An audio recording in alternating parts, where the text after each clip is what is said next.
And we are unmuted. Oh.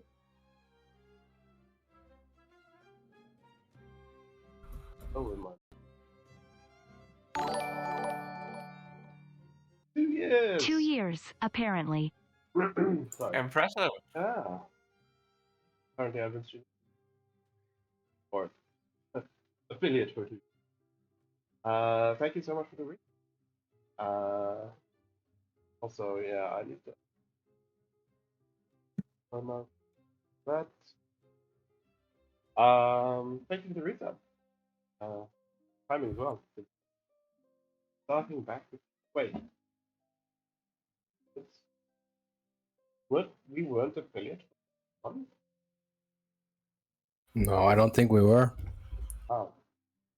That's that just Yeah, I don't understand why you even bothered, streaming then when you weren't affiliate and weren't getting fat dosh for it. well fat dosh. Air quotes. By fat dosh you mean I can afford 1 beer. Yep. After 2 years. I mean, affording 1 beer in Oslo, that's a lot of money. That's that point. Hey, thank you for the subscription. Hyped for a Sam. new 1 season. year. And Lima has remembered. Right. Thank you so much. And we're actually Ustra! Hi, Estra. Ustra, thank you for the Kira's won 257th beer on me. Hype train! Finally I can Woo!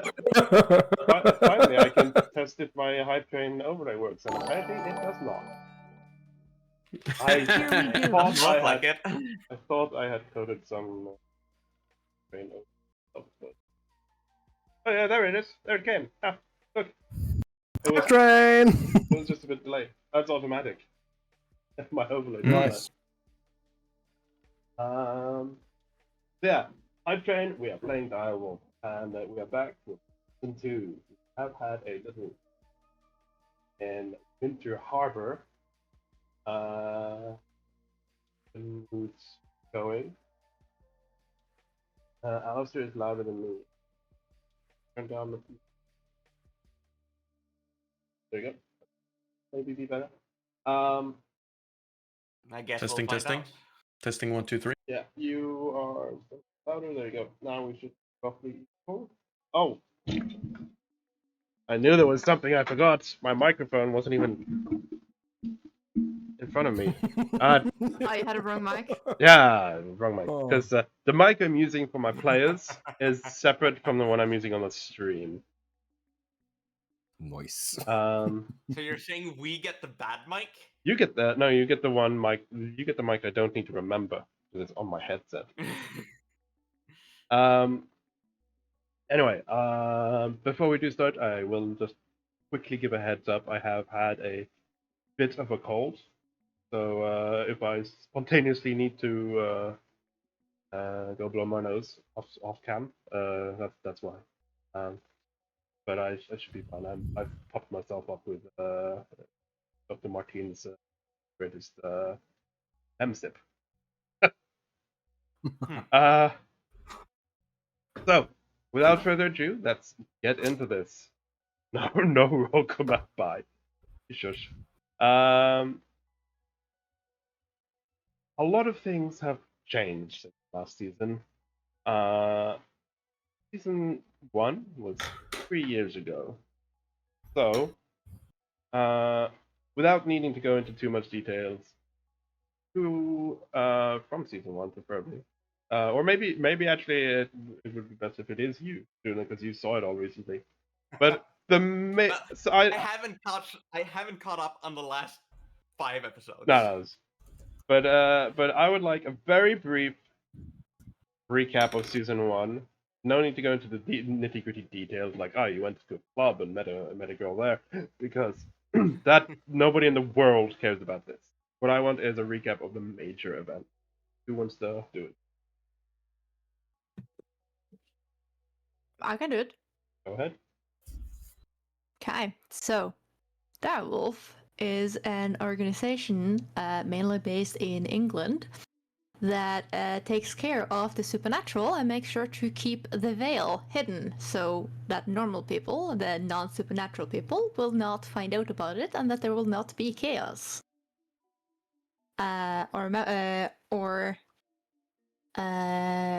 Agents from season 1 were part of this, including Rask, Naz, and Lisa.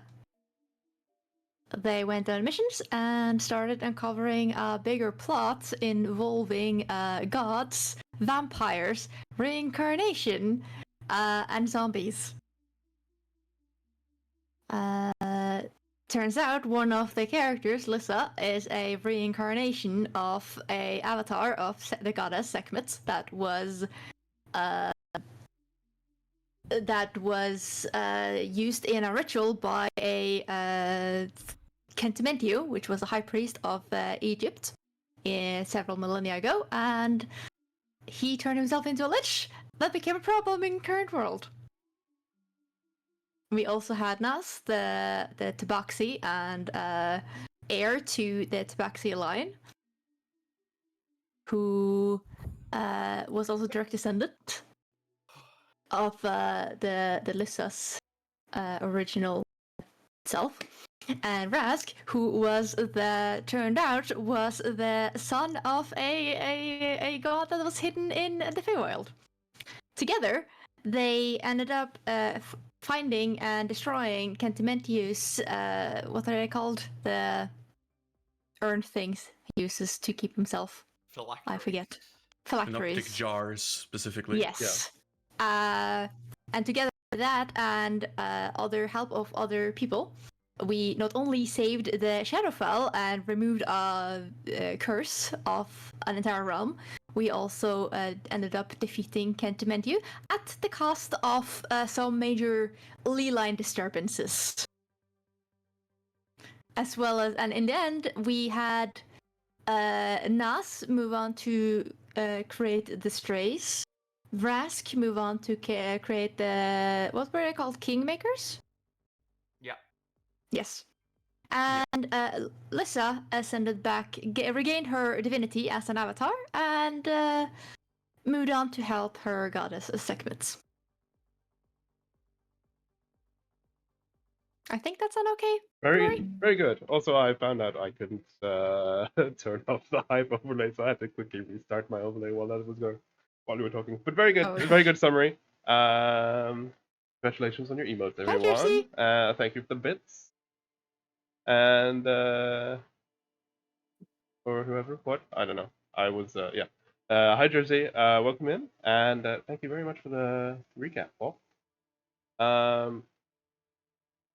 After the events, the And there was much rejoicing.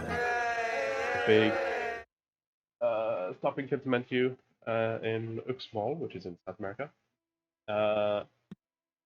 The world was slightly in turmoil because while the veil is not physical, it still ruptured all the. Sorry, my hype train on again. I'll turn the overlay off, but today it's fine. Whatever. We are sufficiently hyped. Yeah. Yes. Choo. The while the veil is not physical, the rupture that he did still caused the bridges and connections, which has changed some stuff. Though we haven't seen much of that yet. One thing we did see though was some hags who were trying to make some problems in Japan. What's you give a recap of the Japan campaign? Of the Seimei? Yeah. Yeah, I'll do it as best as I can remember. There was some artifacts that had been stolen, or particularly one artifact, I believe, is where it started off. And a group of Seimei agents were gathered to stop or to find the responsible party.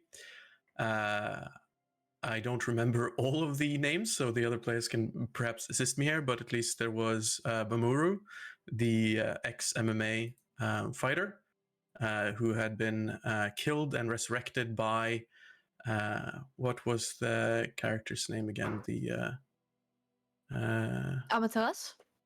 yeah, Almost. and now and had become their bodyguard, sworn protector. Oh, right. No, that was Akane. Akana, yes, that's it. I was thinking about the god. Yep. Yeah. And then what the two other players there was the Snake Man Hacker Boy, which was Nate? played by Thomas Nate, yeah. And then there was was there this one with a robot? Right. That was Yeah, Arale. the robot samurai. Arala. Arala, yeah. And yeah, together they ventured forth into the Japanese underbelly of spirits and other wayward, fantastical creatures that seem to be more common in Japan, or more accepted at least, and had a bit more of a pleasant experience. But as it turned out, there was an element there that wanted to summon certain creature, and as such used these magical artifacts to do so. I believe one of them was like a sword, a fabled sword, which is so many times the case. We chased them, or we tried to stop them from stealing it from a major temple in where I don't know exactly where it was, but in the end, it all went a little bit awry, as I don't remember exactly who did the summoning, who was the sort of big bad in the end, but either way, it all ended up in a kaiju being summoned, which was, that was fun. Although I don't know if that is exactly how it canonically happened. I think you have to take that. I can take it from there. So sorry. So what was going on there was it wasn't just any kaiju, and it wasn't just any fabled sword. So you were right on everything. Just a few details for those Japanophiles in chat. The sword was the Kusanagi, which is part of the sacred royal regalia, and the other two artifacts that we had heard were stolen, but I don't think we actually ever interacted with. Yeah, no, we interacted with one of them, I think, Mirror. But at least the other two were also the rest of the regalia, Mirror and Haircomb, I think. And no, it was a gem. okay, a gem. And the kaiju was Orochi, which is one of the big fabled demon snake things with 8 heads and 8 tails. You might just say it's 8 snakes next to each other, but that's just me. Snakes in a trench coat. A Yeah. really big trench coat.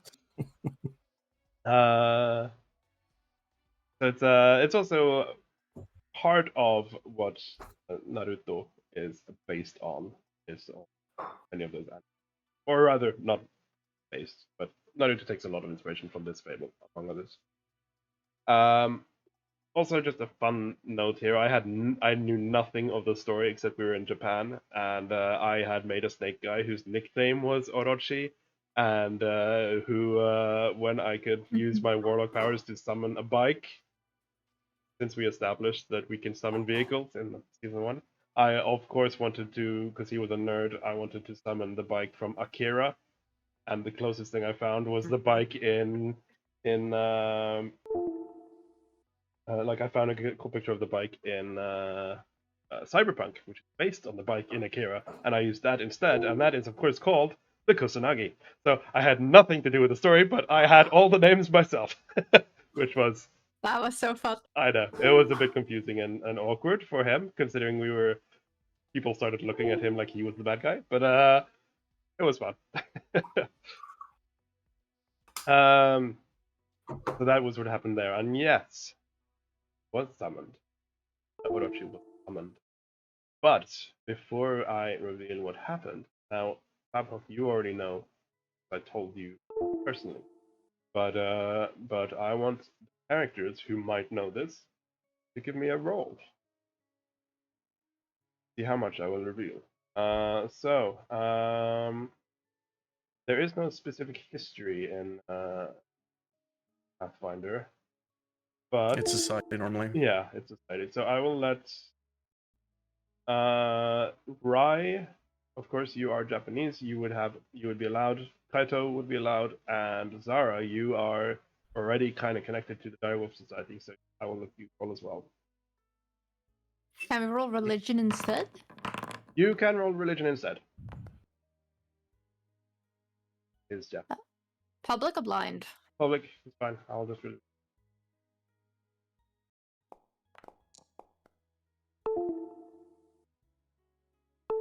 Yeah. So bear in mind, your characters does not know this, except for Zara, who is called character sheet called Mats.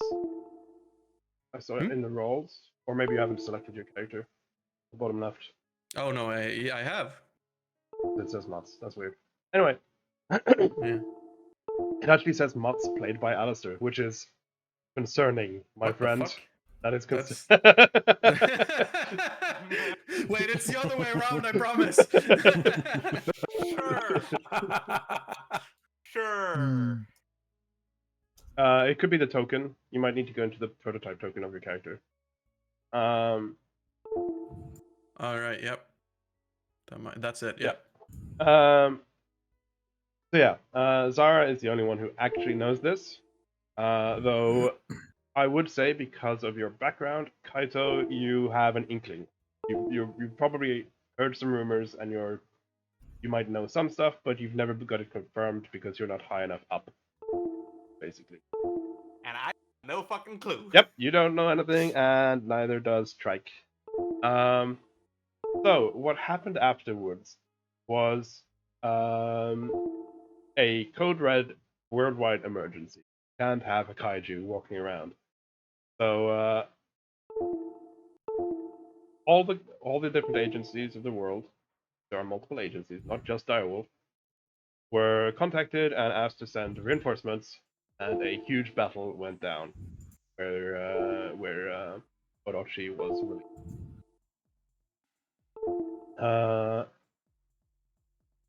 Like,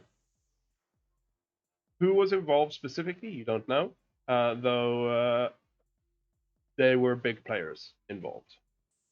Zara, you know, amongst them was some people that you have, Zara has met, which is why you managed to dish up this information.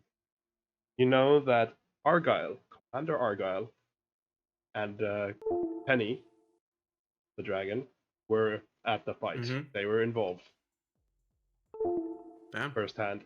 You also know Bakari was there, and Nennet, or Alyssa Nennet, was there. Yeah. Uh, Damn, yeah. Poor Orochi Yeah. doesn't stand a chance.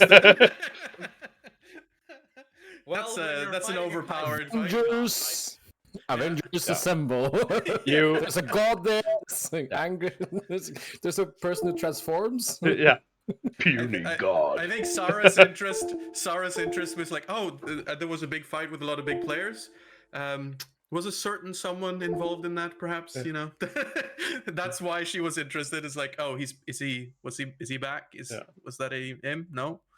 So you would just like, that's the ones you've got basically confirmed. Mm-hmm. What you would assume Naz is there because he would miss out on that opportunity. You would also assume Vrask was probably a bit too cocky to be bothered, but he probably sent someone. He came after the fight with a cup of coffee and a smoke and was Yeah. like, oh, it's done. Now he probably sent one of his new agents, his own agents, and then as you said, he came afterwards to ask, to go up to Lissa and like say like, so how did Bob do? Was he good? Yeah. Like, Can you fill out this form? Yeah. I'm doing one-on-ones this month. So yeah, that's pretty much what you know. You also know, because of your association to Direwolf already, you also know that after that fight, I'm just going to down the background a bit. After the fight, it was a big, dangerous fight. Orochi is still alive, but he is not on the material plane. Ooh, he was banished. He has 8 heads, and they managed to split him into 8 giant serpents and banish each one to separate planes. Damn. Pretty himbo move. That is, Yeah. We can't kill you, but we're just gonna separate you in Yeah. 8. that's pretty much what you know. After the fight as well, there were some big changes in Direwolf. Some people got injured, severely injured. They did recover, but they were injured. For instance, Bakari was quite heavily injured, and hence his decision to transfer and become the new headmaster of DIREWOLF, the University for Natural Aid. He is now the headmaster there.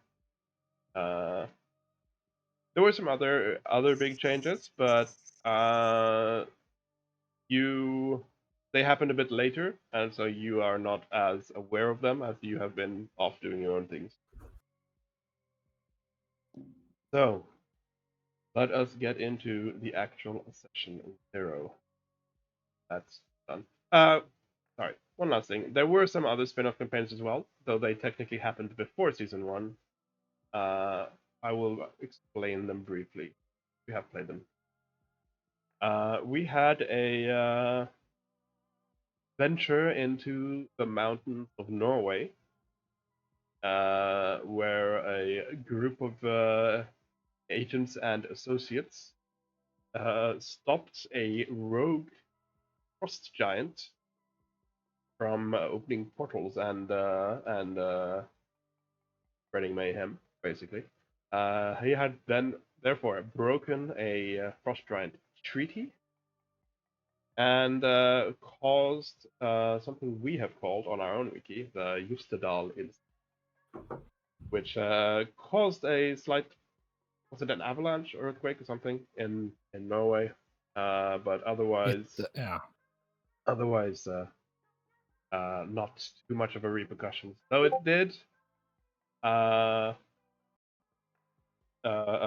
spread some rogue magic and leak magic into the area, causing a bit of post cleanup operations from Frostwolf. Yeah, note that also happened in 1904. Yeah, that happened a long time ago. So maybe this is not confirmed. This is not canon, but some people might theorize. Some conspiracy theorists within the society might have theorized that such an event might have inspired Kentamenti to also weaken the borders and leak magic. Anyway, after that, we also had a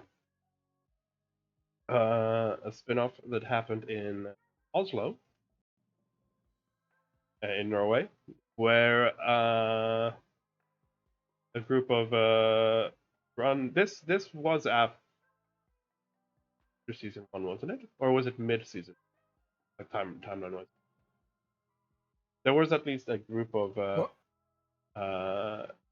My understanding was it was in 2001. So then it was right afterwards. Yeah. It was. Yeah. No, it was before the final It's death. not important. It was in 2019 because I have the timeline. 2019, just like so, it was mid Season 1. We had a campaign where in Oslo, where a group of ragtag agents and associates, because they were understaffed, they had to hire in some extra people. Managed to uncover that a pharmacy, a large pharmacy company, had been making an experimental drug by siphoning off the blood of an angel. And this drug has then been giving people supernatural powers. It was a short, interesting campaign. Very fun. And then the final one, the final spin-off we played, which did happen in 2021, just after the Japan campaign. And this one this one is newer, so it may have more repercussions. So I will actually let a proper recap happen, and I will give that to Gamer. Aha, thank you. So, this campaign was called Dark Side of the Moon, but we have decided to call it the Thule Reveal. Or that's like how it's in world referenced as. And it was a series of events where, oh my god, I'm not prepared. You could have told me I was going to summarize it like this. I'll try to give the simplest outline. It was with the whale being broken or being weakened, an extraterrestrial species was able to locate Earth and decide it was a tasty snack. This was a vessel piloted by Thules, which is a race of aliens feasting on brains, I think still is true. And they like to conquer planets and enslave people. So this one ship decided to start and kind of prepare to take over Earth. And they did this by sending agents and operatives down to the Earth to both gather information and tentatively start to disrupt stuff a little bit. But when they warped in, the resident Thule on Earth already, Squirp, detected the ping that meant that there were some Thule in the area when they first, I don't know, warped in or something. So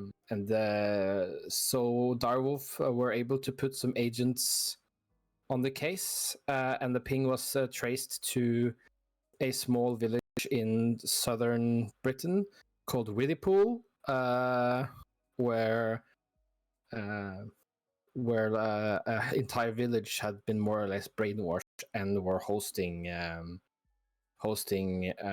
vanguard of these Thule and their slaves in the church basement. Next, following this encounter, another ping was detected in I can't remember the pronunciation, but Pervomaisk, I think it's called, somewhere in Ukraine, central Ukraine, which is an old abandoned Soviet era intercontinental ballistic missile site And museum. And museum. So they had taken over the entire museum, and they had repurposed one of the rockets to transport both personnel and information back to where the mothership was located. Having defeated this kind of outpost, one of the slaves who was proving to be quite resistant to the mind domination of the Thule, a member, and this person was a member of the Thresh species, which were enslaved and working for the Thule, but mainly against their will. This individual was able to kind of break free when needed, and they revealed that the agent's only chance to get at the brain of the enemy was to get on that ship that was leaving with information right now. And then they died. And then the agents went on the rocket, went all the way to the moon, and had some adventures on the moon, discovering that the moon is hollow and there's people living inside it, and giant moon worms. And they managed to And they encountered a. I haven't even talked about the players, so maybe we should take a short break and talk about the players.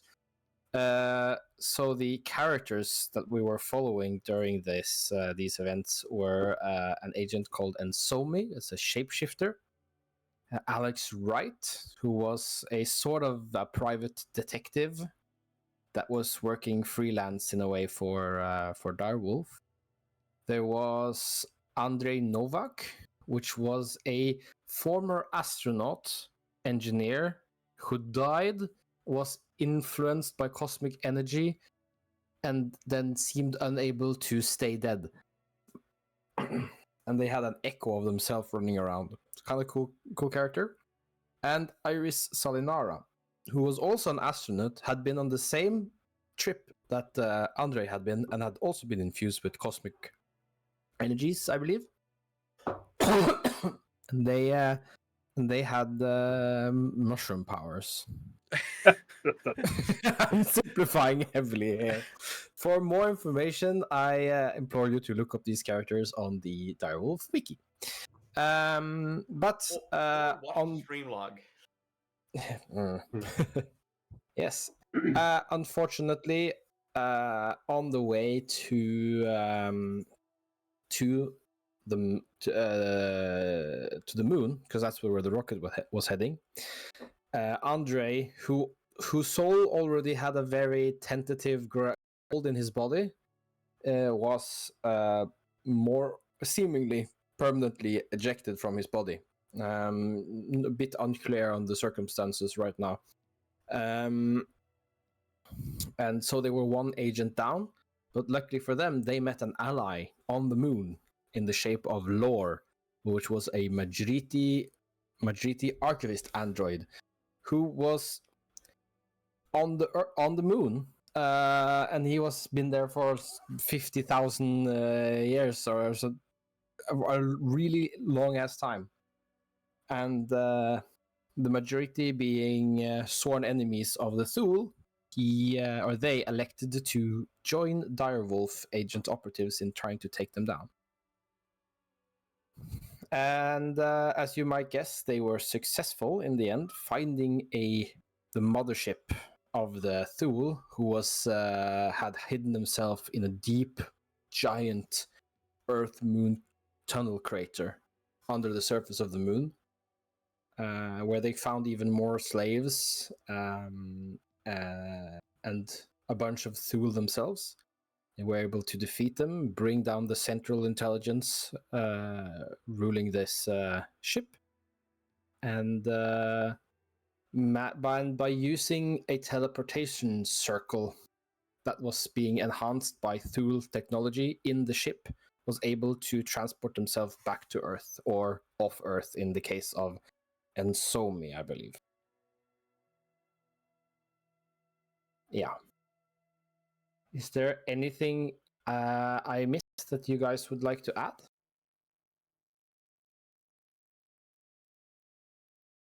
Nope. I don't think so. So then we And then importantly, all during this this campaign, the Direwolf operatives kept encountering slaves of the Thule that they were able to capture and kind of free, because all the slaves were involuntarily serving the Thules. A lot of allies were gained during this campaign.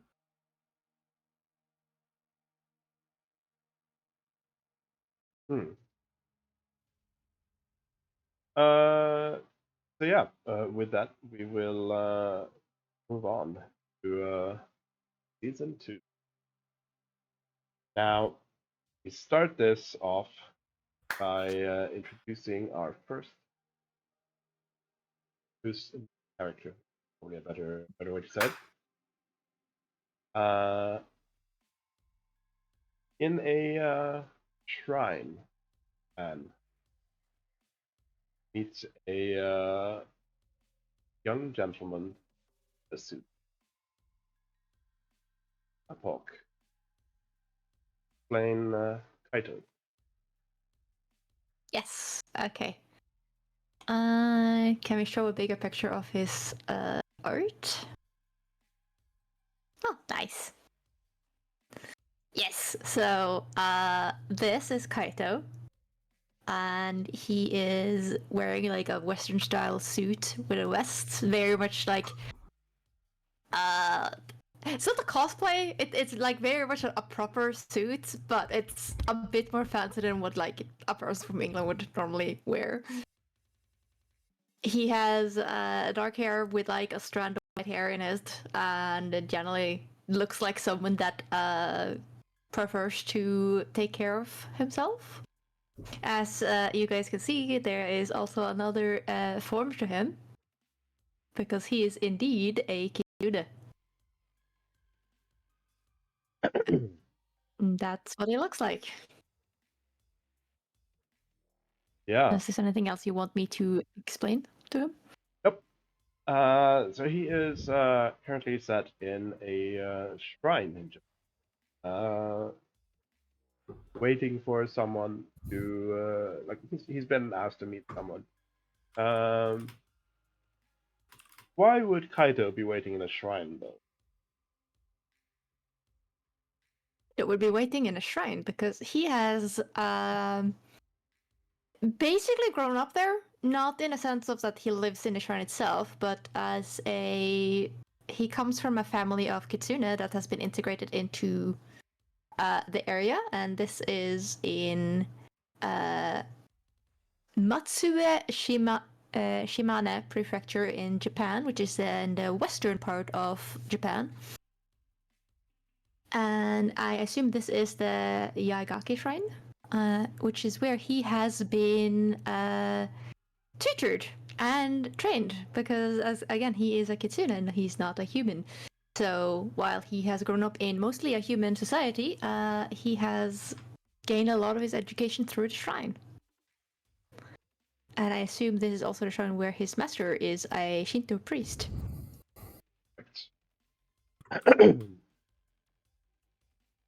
So you are not meeting your master today, though. You were told that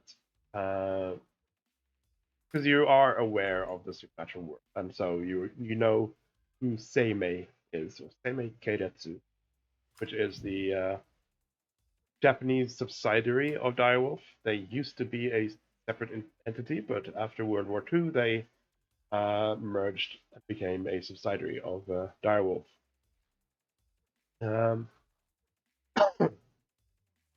So you know you're meeting a Direwolf, a Seimei agent, which you found quite exciting because you did send an application, I believe, to study in England or to work in England. Mhm. And as you're sat there, I guess having like some light prayer to your god, your deity, or you know however it is you would show respect, like lighting incense or something, probably. Anyway, a man comes and approaches you from behind, bowing as he enters the shrine. Speaks to you in Japanese, of course, saying, saying, Sorry. sorry. Yep. Uh, I just didn't hear what you were saying. what? Now I feel a bit under. I just didn't hear what you were saying Yeah, earlier. Sorry. Right. No, it's fine. I was looking for some notes. He says, Furukawa-san, nice to finally meet you. I will kind of stand up and turn and give him a good look at him. Do you recognize him? Maybe because this person has often been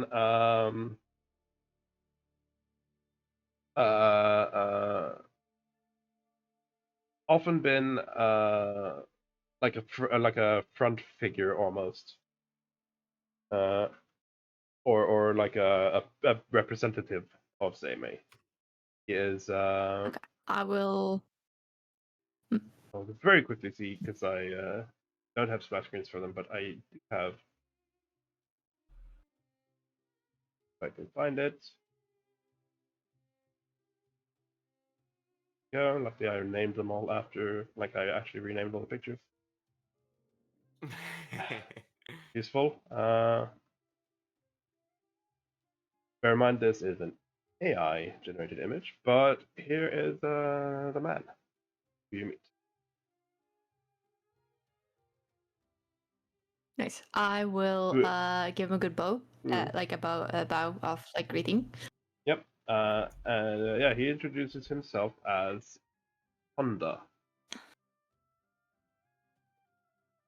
He doesn't say his family name, just says Honda at your service. I will say it is an honor to speak with you. I am glad we are officially being introduced. Doing the polite kind of way of speaking. And he will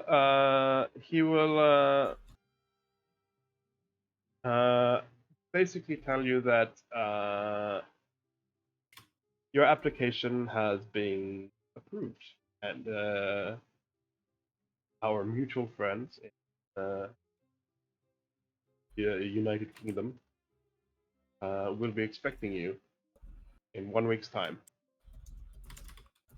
There has been arranged transportation via the Unseelie, so that you can have plenty of time to pack and prepare before you.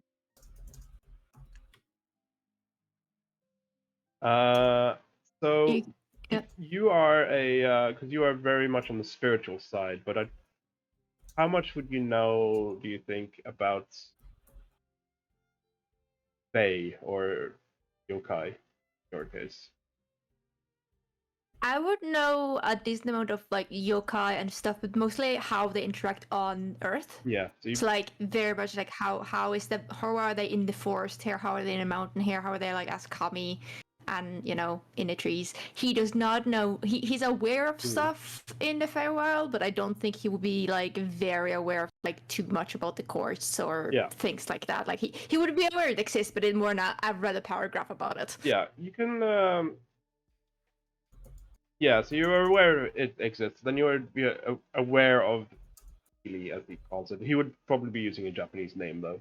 The whole conversation is in Japanese, but you probably have your own name for it. But for us, it's the Unseelie he's talking about. So you probably know, because the rumors are enough, you probably know that time works differently, and that in the Unseelie, time passes quicker, meaning it's easier to travel through it. You're going somewhere in a hurry on Earth. But other than that, you wouldn't know any detail. But you basically, because you know the time, like just basics, how the time difference works, you probably could gather that. Oh, okay, cool. So it'll be like you can like have a leisurely time walking through the Unseelie, spending a couple of hours, maybe days, and then you'll come out the other side and probably be gone a couple of minutes. You're like a bit fantasizing on how much of a time difference it possibly could be, kind of thing. Because you don't know. But yeah, that is basically what you get. And then he, after he explains this, he gives you a couple of basically tickets and like proof of like documentation. And then he invites you out for a quick meal and some sake as a welcome.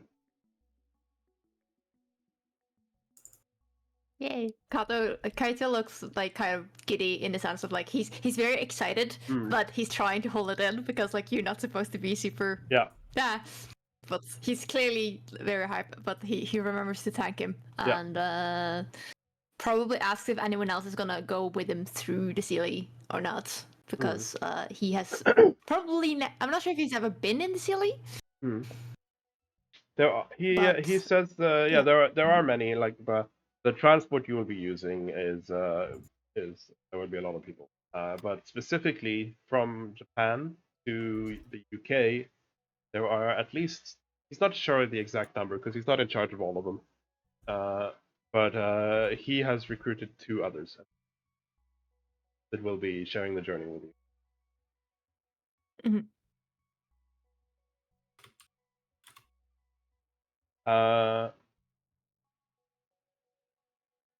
And from that, we will move on to someone else. As you will be spending a week, basically, just getting your things in order. Goodbye and packing and buying anything you need for travels. Which we will just, but we're not actually going to play that bit, obviously. But we will go to the next person, who is in, not in Japan, but he is in an undisclosed location somewhere in Europe. As Mike, you are currently Ooh. within what you refer to as the song. You are in a dream world, talking or meditating with some of your kin. Let's us use Trike. Tell us about Trike.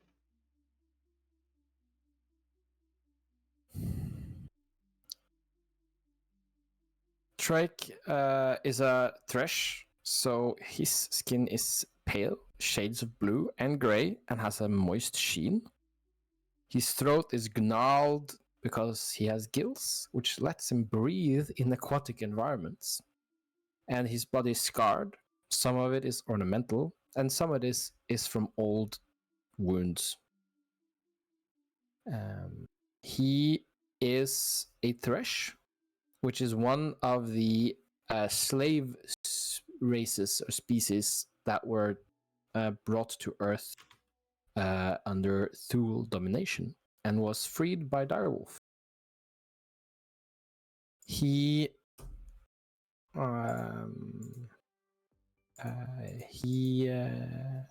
yeah, I don't know if there's what more to tell. Some slight background, some slight description. So he is currently in meditation because not all, but most, at least the ones that were spared by their Thule masters, most Thresh are very in tune with psychic energies, psionics, and so many of them, not many, but a fair bit of them have managed to meet up a psionic subplane they call the Song, which is one of the only, like probably the only place where they can ever relax and kind of escape the dominance of their neighbors. In this place, Song, it is subplane constructed of the psychic energies of all those who meet there. Therefore, it is a bit hard for non-psionic people to comprehend. It's kind of like a dream, but you remember it in detail when you wake up, where the world itself is not necessarily solid, it's not necessarily shifting either, it's just there. But Trike has slowly started to learn how to manifest himself, his psyche, in this plane, and how to communicate with others there.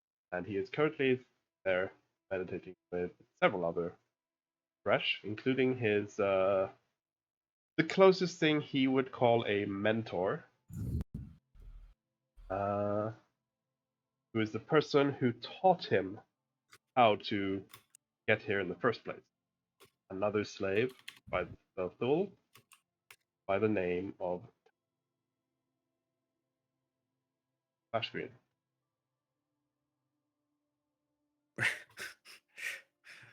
My God. Not all the comments are as good as each other, but they have comments.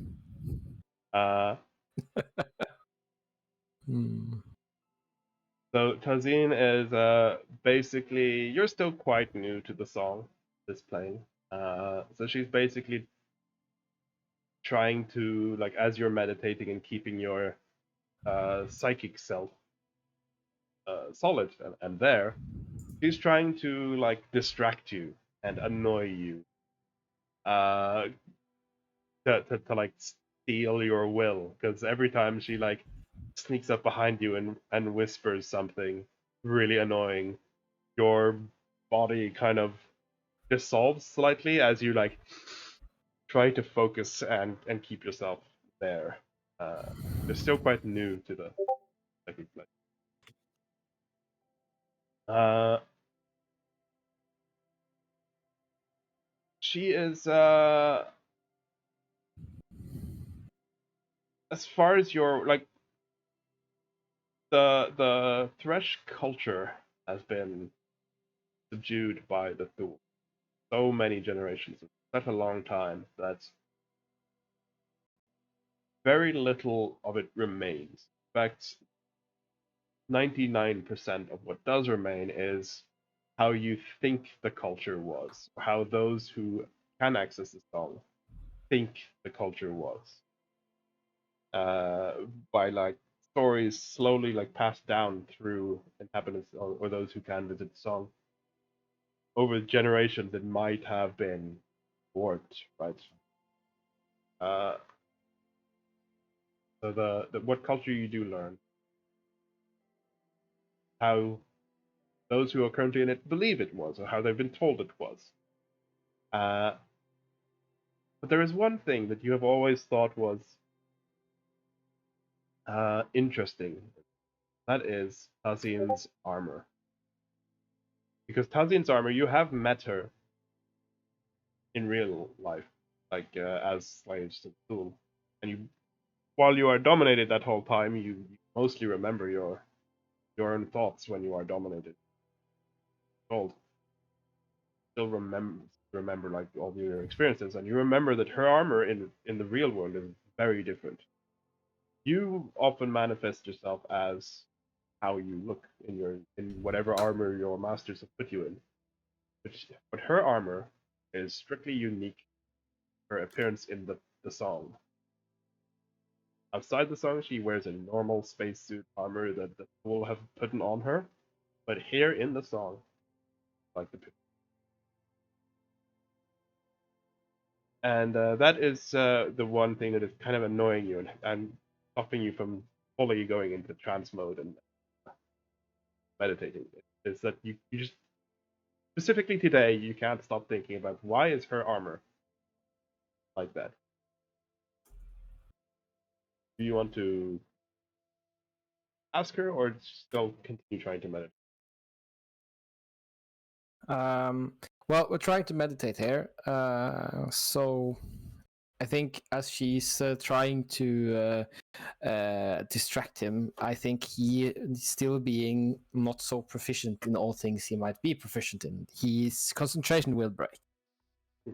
And while trying to gather himself, he's going to allow himself to indulge in his curiosity, and he's going to, he's going to inquire. He's going to ask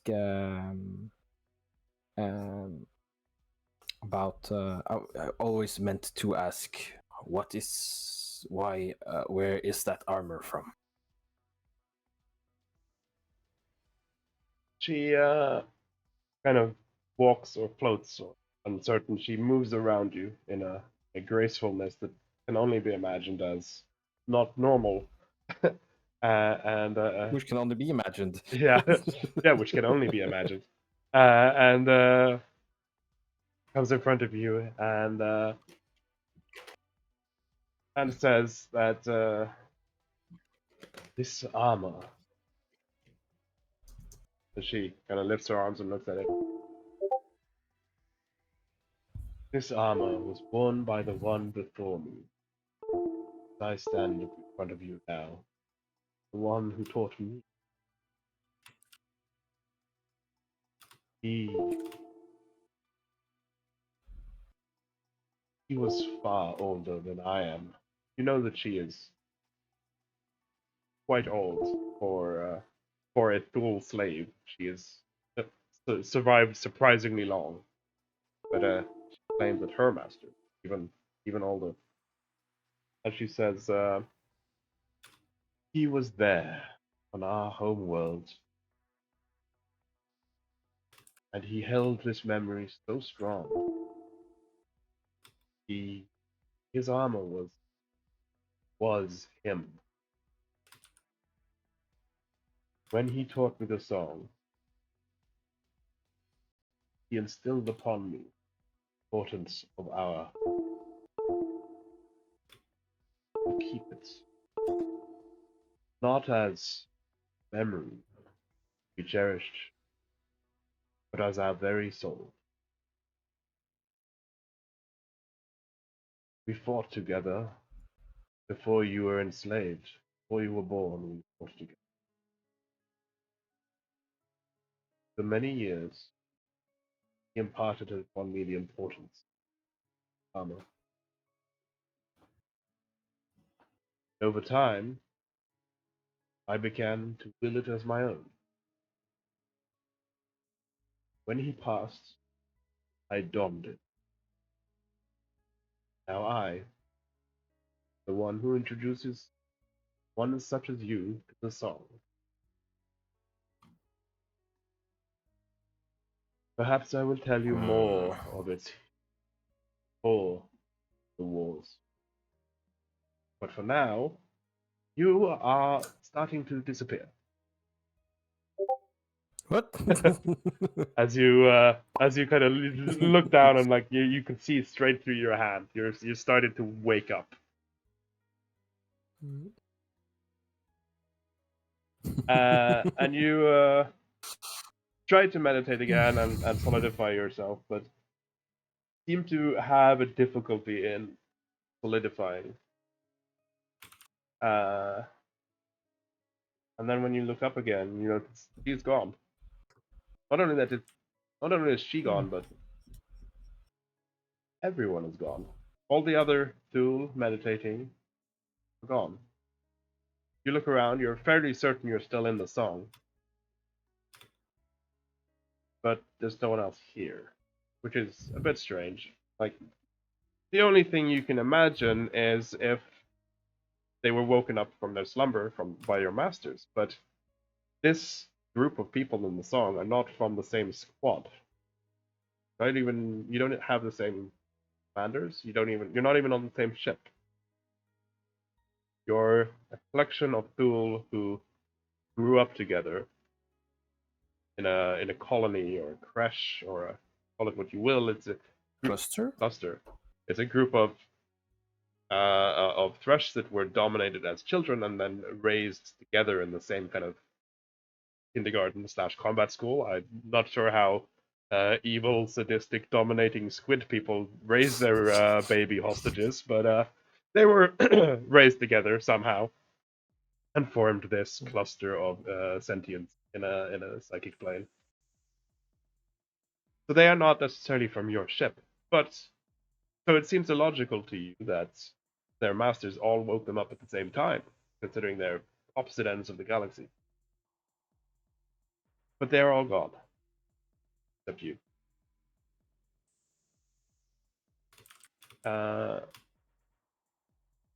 What do you do? You're still in the song. You can. I'm. I guess Drake is. He gets a bit afraid because this has never happened before. I think the whole point of the song is to not be alone, as you are when you are awake and dominated. You are trapped inside your own mind. So I think his first kind of like feelings are of panic. He's afraid, and I think he's going to try and manifest himself more in the song. Maybe because he's thinking that he's slipping out of the song. Maybe this isn't the song. Maybe this is just a dream. Actually, maybe he needs to re-enter the song. He's basically standing on the other side of the doorway into the song. It just looks the same because it's a dream. So yeah, I would like to try and re-enter the song not knowing if that is indeed the problem. As you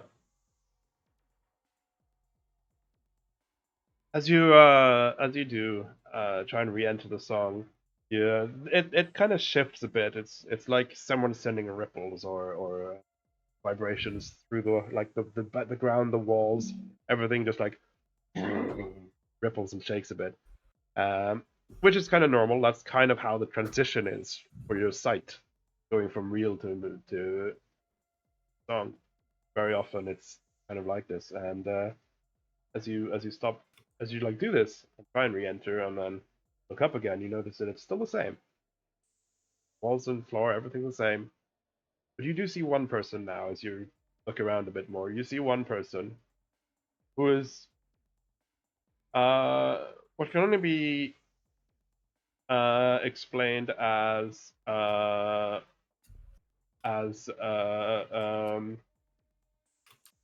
talking and tremoring in a fetus position. A bit further away. In the song still, of course. But you see another Thresh is down in fetus position, like shaking. Yeah. I go project swim move Mhm. transport is next to them. You imagine yourself next to him, yeah. Yes. Yeah. And he does notice you, and he like immediately stands up and he like touches your face and your shoulder, and is like, "Oh, I am not alone. You are here too."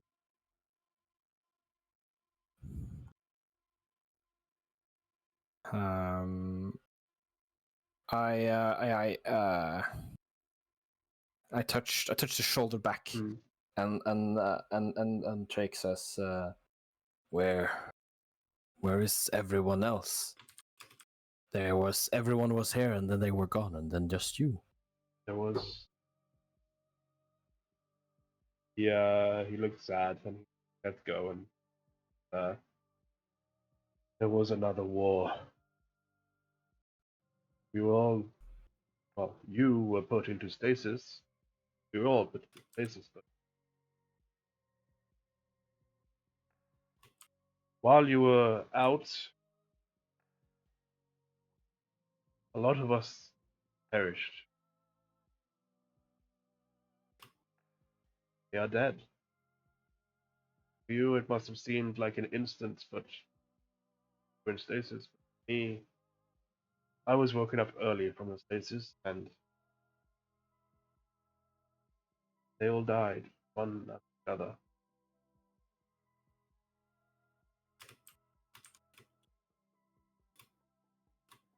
Do I recognize this person? You've seen him. Are they from my cluster? Yeah, they're from your cluster. You've seen him in the song before. Hmm.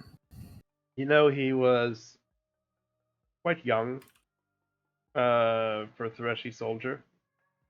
But he was from your cluster. You hadn't seen him before. He was taught the song after you were. Hmm.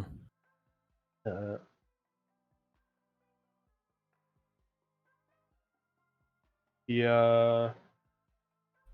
does say,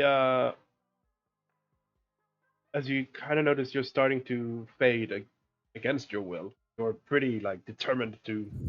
Your determination is keeping you very stable now in the song, but you can see that you're starting to fade against your will. And then he looks at you and says, "You are being awoken." And he kind of grabs your shoulder just as hand starts to sink into it as you're realizing, and he says, "Trust the Earthlings. We will speak later."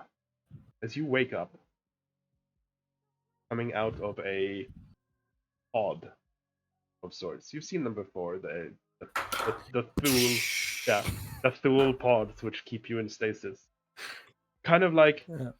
it's not quite a cryostasis. You're not sure of the exact technology, but it's definitely very bioorganic. Kind of like the pods in the Matrix, right? When they wake up and when Neo wakes up. kind of like that, but it's also it is Just- freezing as yeah. well.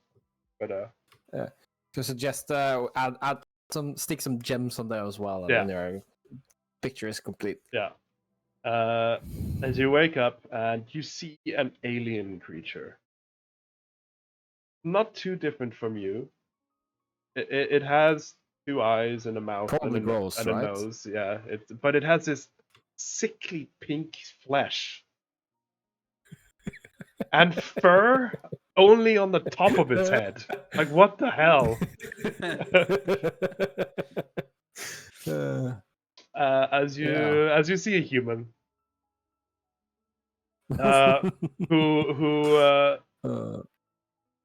who is like quickly shines the light in your eyes, which is very annoying. And he says in an alien language, as this is scary. yeah, as you are only just waking up. Like normally when you come out of the song, it's a smooth, easy transition, but you were in stasis. I'm just gonna like you gathered this, that the reason everyone disappeared instantly and your song jumped was because when you were in stasis you couldn't meditate. You were frozen down, disconnected from the song, and then when you started to thaw and woken up from stasis, you instantly reconnected to the song, but it was different because several years had passed. Yeah.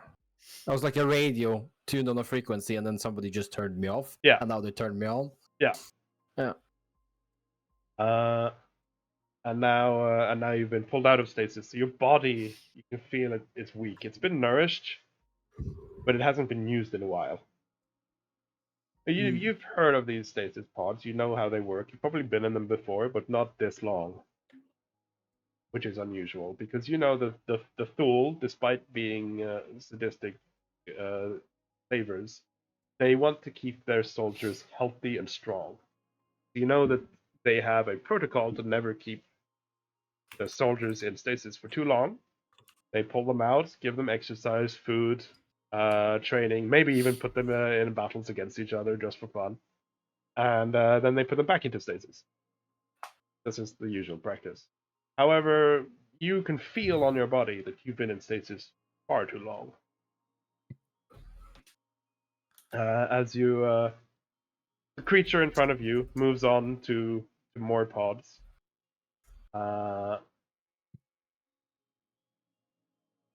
Someone comes up to you, who you can tell is Thresh. Threshy comes up to you. This one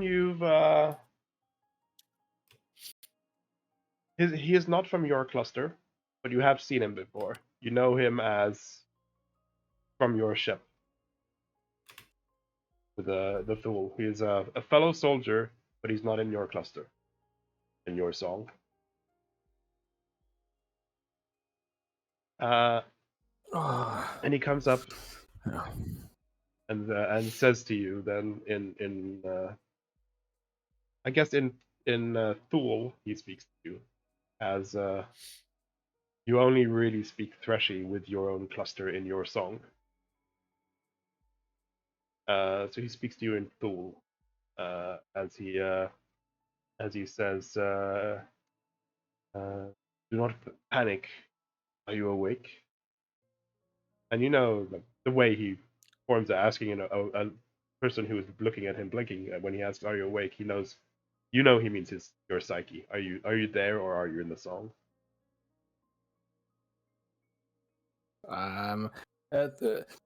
Trick nods and tries to get out of the pod.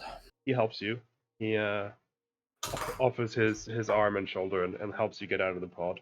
You're not that weak that you can't stand, but it's just like you need to like steady your balance a bit and get your bearings. And he says, "Good and bad news, brother. We are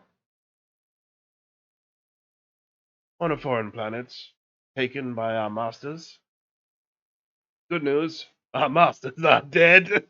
and he seems very happy. Like he's like, oh. And Joy blooms in the chest Yeah. of Drake. He like he sees you like you're obviously happy from this news, but also you've never known freedom. You don't know what freedom is.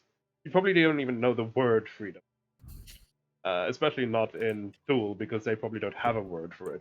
Freedom is just the opposite of dominated, right? They have dominated and they have non-dominated. They don't have freedom. Yeah. But he, First thought is, but who will tell us what to do? how do What? cook food? Where do food come? Who will tell me to use the food dispenser? Yeah. As you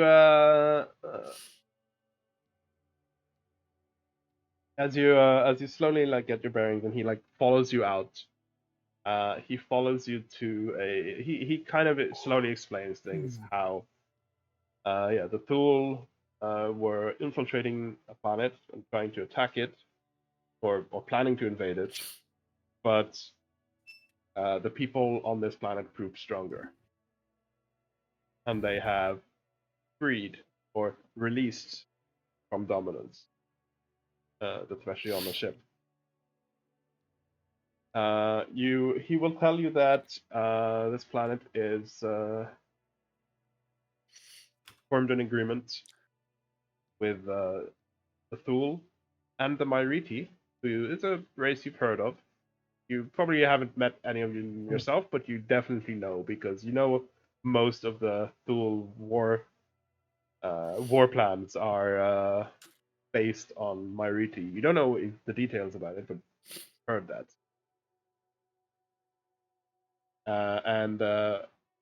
And so he says to you that this planet has an agreement with Thresh and Myriti, and that you are safe here. And then so he follows you out, and he follows you to this makeshift encampment outside of where you were trapped. Your bunker, if you will call it that, was inside a mountain. Somewhere in Europe, you're not sure. Probably Switzerland or Germany or Austria area, those mountains. But you definitely come out of a mountain. The Alps? Maybe. Imagine coming out of a kind of a Fallout style bunker underground. As the doors are open, you come out, and there's an encampment set outside with you can smell that there's definitely nourishment. Switzerland is probably perfect because they have this whole thing going where they're defunding all their bunkers, so they're just for sale. That's Switzerland. It is a bazillion of them. Switzerland. It is. Some Thule was like a bit more on the commercial side, and he was like, "Why take over a bunker when you can buy one?" It's easier. You don't have to make it yourself. You don't have to do a lot of shenanigery to try to usurp one. You can just buy one. Yeah. And so you're taking out this encampment. You can definitely smell the food and stuff. You see a lot of these pink aliens walking around. And you can only then imagine that they are the natives of this planet, and you're basically given a little refuge where you are, food, and a doctor comes and looks you over. It's another Thresh doctor. You do see like other, but it's mostly Thresh and Camp. And you are basically put into a refugee camp as you are awoken. Mhm. And before we continue, we will go over to another player. So, perfect timing. Before we go over to another player, we will then have a quick break. Let's say just a 5-minute one, should we? Is that okay with people, or do we want a longer one? 5 minutes is good by me, but that's just me. Sure. I just want. Let's make it 10 so we can actually, either fill water or go to the toilet and do other stuff. Then we will have a quick 10-minute break. As 10-minute break, people, and then we will be back. This is like Oh fuck! Are they going around the island to our ship? Uh-oh. that skeleton is coming on land. Whoa! Oh my god! Help me! What? It was on me! That. Oh, he's okay. Tayo, you need to repair.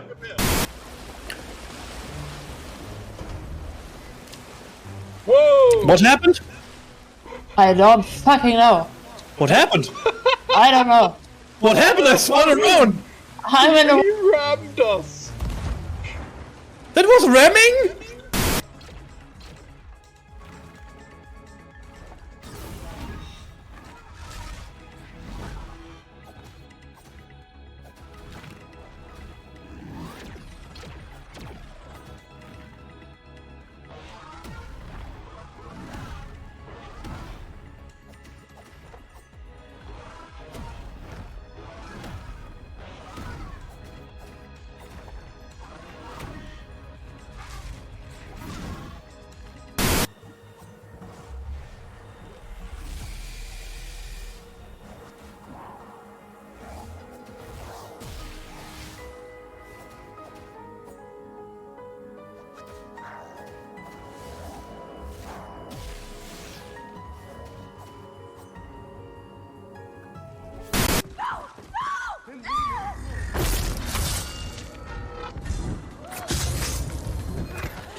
Bob! Oh my god.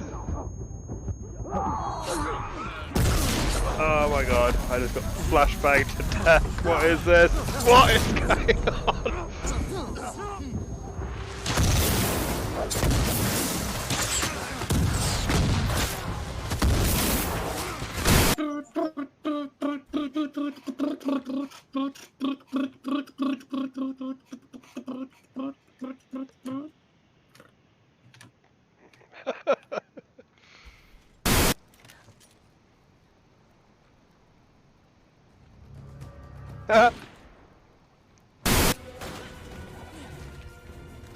That was me!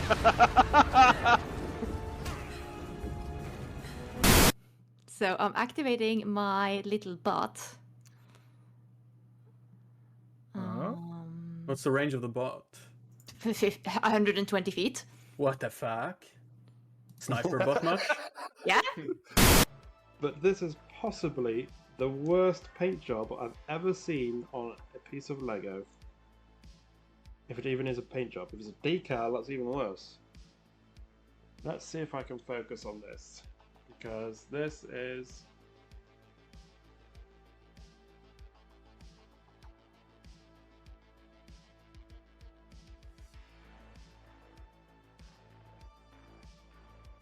I mean...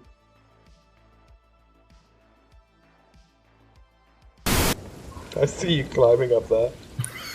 I'm just looking, dude.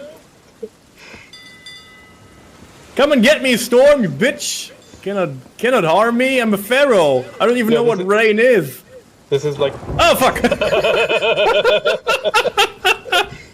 Are they going around the island to our ship? Uh-oh. That skeleton is coming on land. Whoa. Oh my god! Help me! What? It was on me! That. Oh, he's okay. Sayo, you need to repair.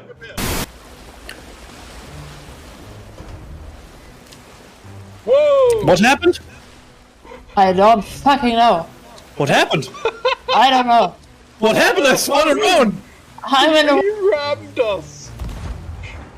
That was ramming?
Bob! Oh my god. Oh my god, I just got flashbanged to death. What is this? What is going on?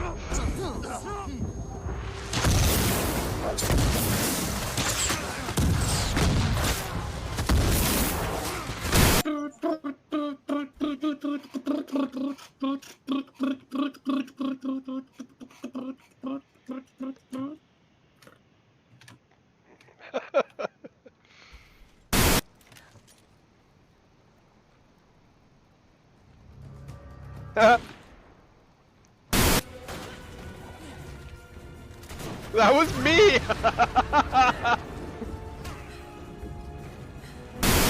So I'm activating my little bot.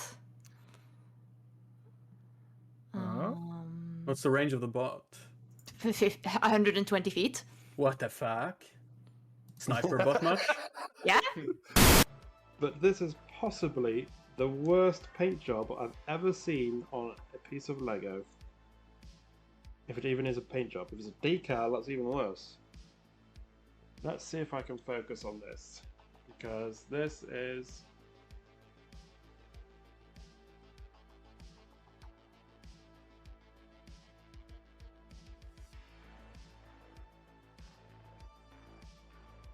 I mean...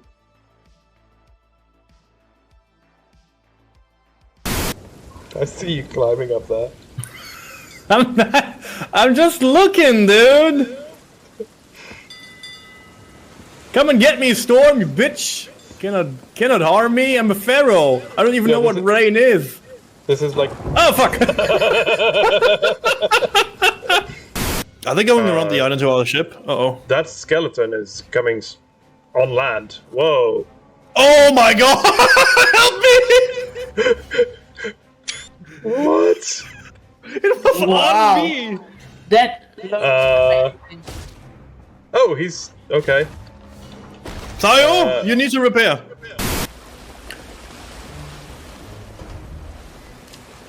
Whoa! What happened? I don't fucking know. What happened? I don't know. What happened? I swung around! I'm in a. He rammed us! Before you get back, can you turn off the blue light from the police car on the... Yeah, I could do that. Yeah, it's quite annoying. I thought it would be atmospheric, but okay. It was atmospheric, but it's also very prone to cause headaches. Yeah, I can probably slow it down, but I can't remember how to do it right now, so I just turned it. Yep. Yeah, welcome back. Let's jump straight into it. Next character.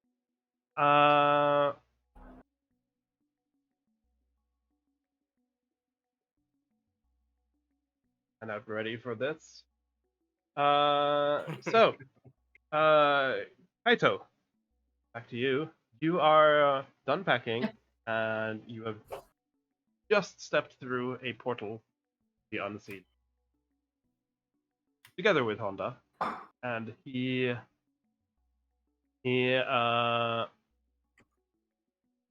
follows you to a train station.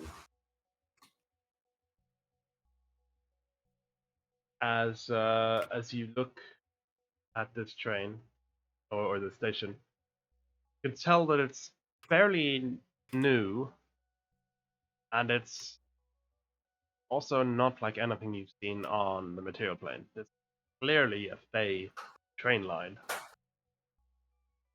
Yeah, he didn't expect a train. No, you didn't expect a train in the Feywild, but yeah, this is definitely a train line. And this is again AI generated, but here's an image.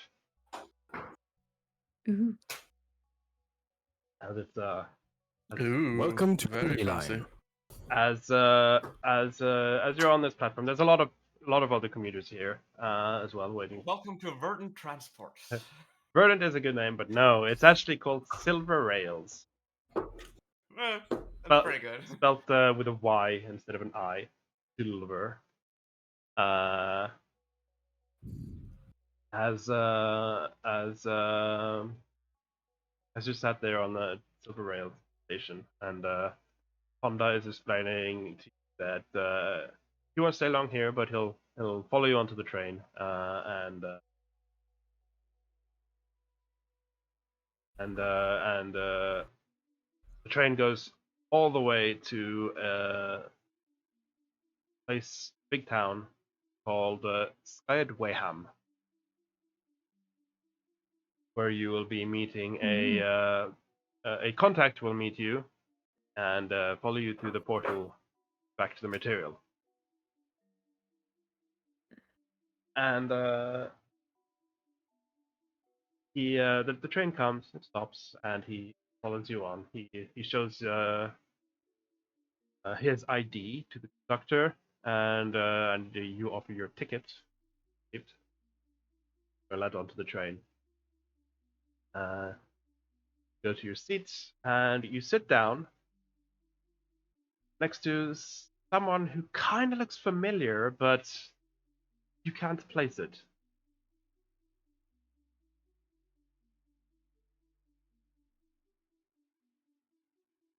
Huh. Right. You explain your character. Yeah, so Rai is also Kitsuna. 26 and still can't buy beer.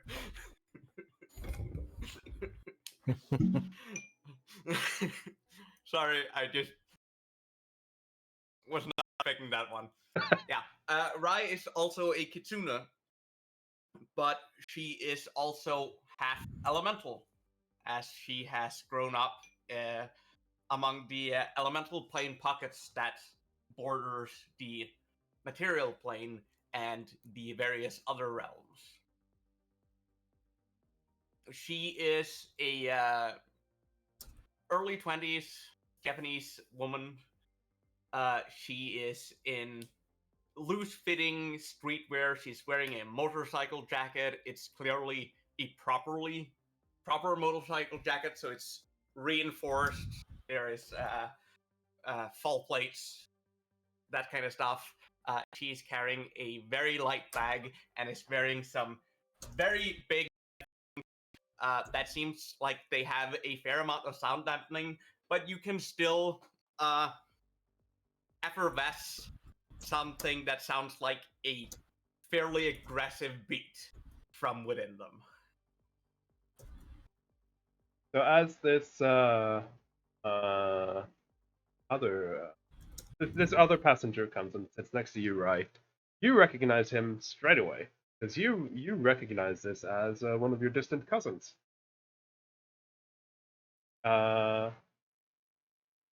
Who, of course, you met roughly maybe 20 years ago. It's been a long time, not that long, but at least 15 years ago. And you clearly recognize him as Kaito. So I mean, he hasn't changed much. Yeah, he hasn't changed What? much, but also Thing is, Kaito, the reason you don't recognize Rai is because last time you saw Rai was maybe 2 or 3 years ago, and she was a toddler. Well, not, It's been longer than that. But yeah. It's probably been, what, 8 years since I was 8. so All Right. combined. So very mature Actually, looking there 16-year-old. is one change between last time you've seen me. I now have a cane. Oh. But yeah, So I didn't mention it earlier. So yeah. Oh, hi Kaito, and I turn off my headset and take it off. Long time. I turn to look at you like I'm clearly trying to place you. Oh, right. Rai. And I put my hand out like you know the way like when you put your hand up to kind of measure like someone's height, and then like I put it like down to like half your size, and then up again. Right. Time dilation, sure, you're right. Okay. Yes. Yeah, long time no see. Yes, it has been. Well, You for grown. you than for me, but yeah. time. Right. It's weird. Right. Yes. Nice. I didn't know you were going to be on a train as well. Yeah, no, I've been in England for the last couple of years, and I've just been back home visiting mom. I've been doing direwolf training. Get permission before me. You've only you've been. I'm not agent. I'm in training. Yeah. I would still say you're a freshman as well, because this session 0 prelude takes place before you're completed your academies. So you're still a freshman as well, but you have started the training. Yeah. And you've been still helping on commission a couple of issues around Europe, but you've mostly been in like the school in Gray. The thing is, like when Kaito was like how do you gotten it before me? It's less of a how have you gotten it, and more of a I'm jealous kind of feeling in the voice. I think it would be a lot, not a lot, but there would be some jealousy, because you also know, like now you're starting to remember who she is. You know her parents were kind of high profile. Oh, absolutely. But it's more of a I wish that was me. Yeah. It's the kind of feeling I'm giving off. Not that I'm jealous in a envious, but so as the train I will strike up a conversation probably Yeah. with Rai, and we ask about the music and catch up, stuff like that. Yeah. Honda says basically it looks like you're in good hands, and he says he will be visiting the UK later this year, so he will make sure to come by and say hi. Wishes you a pleasant journey.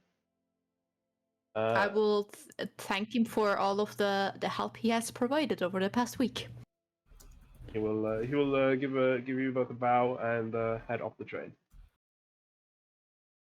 Then during the train ride, you two obviously catch up. Unless there's anything specific you want to talk about, we can fast forward a bit. I don't know if Kaito is in fox form or human form, but Rai is pretty much always in human form. Okay. He was in human form when you saw him board, but probably at some point after you started, we started talking and like, oh, I know who you are. I switched into my silver fox form. Yeah. Rai does not switch. Okay. You do see as well that like you are in the Unseelie right now, so the train has obviously got a lot of different species on board. Just so you're aware of this. Oh yeah, no. Like I figured that this was Yeah. a safe space to do it in. Yeah. So as your train ride goes, you share stories and talk to each other and catch up, and eventually the There's train something alive arrives in here. in That's your Skyview. imagination. Something just moved past my leg. I do have a picture of this. I just remembered earlier, but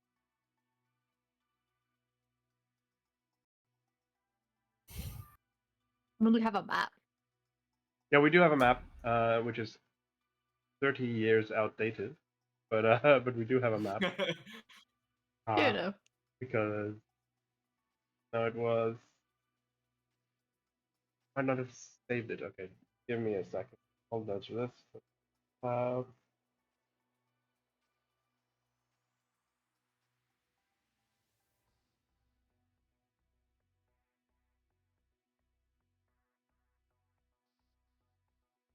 A map somewhere. Found it. Save image. Because so now to give you a quick update of what has happened in Shadowfell. Unseelie, after the Shadow Curse was released. The Unseelie, specifically Skydwayham, went through some various stages of technology. As some of you might remember, in Season 1, they were introduced, among other things, in gunpowder. And as time travels differently, and they are prone to try to outwit each other, it went into what many people called the Age of Lights, as the Unseelie, again, Skydwayham was like the center of this. So everything I say happened in the whole Unseelie, but mostly it all originated in Skydwayham. So that is the biggest of this booming technology. Went into what is called the Age of Lights, where so happy with joy that the darkness, the eternal darkness, was lifted and gone. They started forming factories and working together, enjoying the wonders of electricity, aeroplane, and gunpowder. And they started building and making and basically becoming craftsmen, whole city. Eventually, though, this was going too fast. Went into what is called the Age of Smog, where there was too much factories and stuff, and they started to they had their priorities all wrong, right? Because they were spontaneously introduced to modern technology, yet they still had magic. So they would use magic to make food, and then they would use technology to make or attempt to make cars, like early cars, right? Because they didn't realize that we should probably make farming utilities. They basically had an extremely overly kickstarted progressions. And then they went into the Age of Towers, where they realized that their factories were what was polluting, because they obviously didn't know anything about pollution until way after they'd built all the factories. They realized that was it, and they started making or trying to. So what you're saying is Pyrion did a shit job. Possibly. He was trying to guide them, but he has no idea how to guide a civilization, not with that ego. And they went into the Age of Towers, where they started competing with sky rises instead of factories. Realizing that the bigger logo is the better company kind of thing. And bear in mind as well, these sky rises are very poor state. They are made cheap. They're made fast. They use magic instead of cranes to just lift things up, kind of thing. They're not not well constructed, and they're also mostly hollow because they're trying to just like make the biggest and best building without actually being functional. So a lot of it kind of feels like a movie set, right? When you enter Skyway Ham, it's like, oh, this looks impressive, and then you look around the corner and it's all fake. It's kind of like that. And then, however, with the rise of this as well, crime also started to rise, and the class separation between the rich Fae and the poor Fae became even bigger as it entered the Age of Revolution, where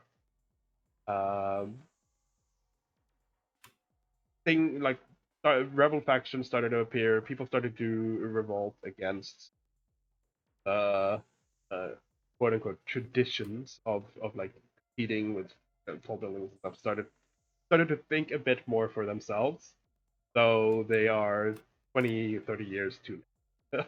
Kinda. During this time as well is when Sloan Silver, a unseelie elf, decided that or figured that the best way to become rich in this world is he noticed a shit ton of adventurers, people from the material plane, coming in the back door, walking through their lawn, and then going out through a portal in the kitchen. And he was like, why not just make transport for these people to use Unseelie as a way of quick travel. So he constructed the Silver Rails, which is the most successful company currently in Unseelie.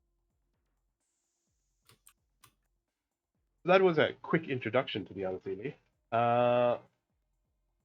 Let us bear in mind again that a lot of this, what you see now, is fake or poorly constructed.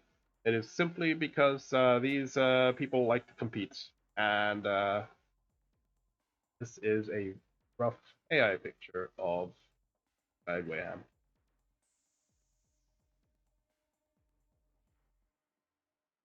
Very different from what we had in season 1. Yes.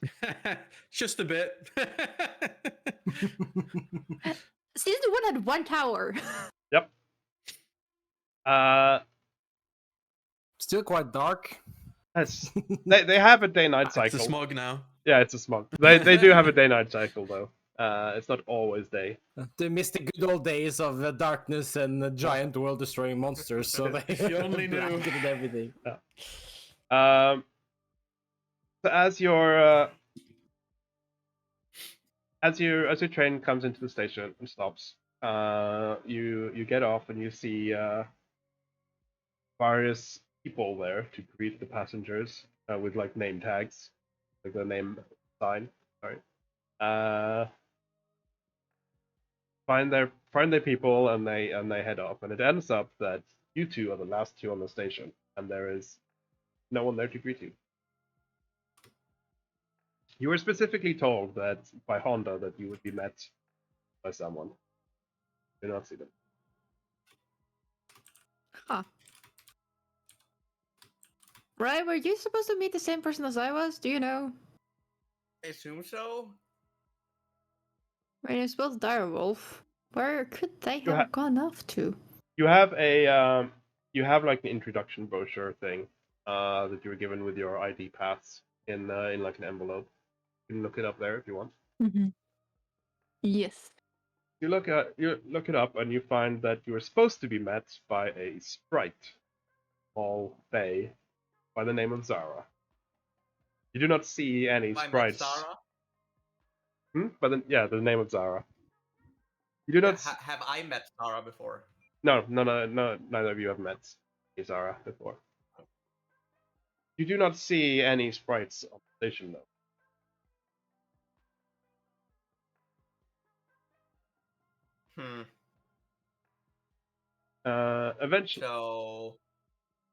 Eventually, one of the station hands comes up and says, "Are you okay?"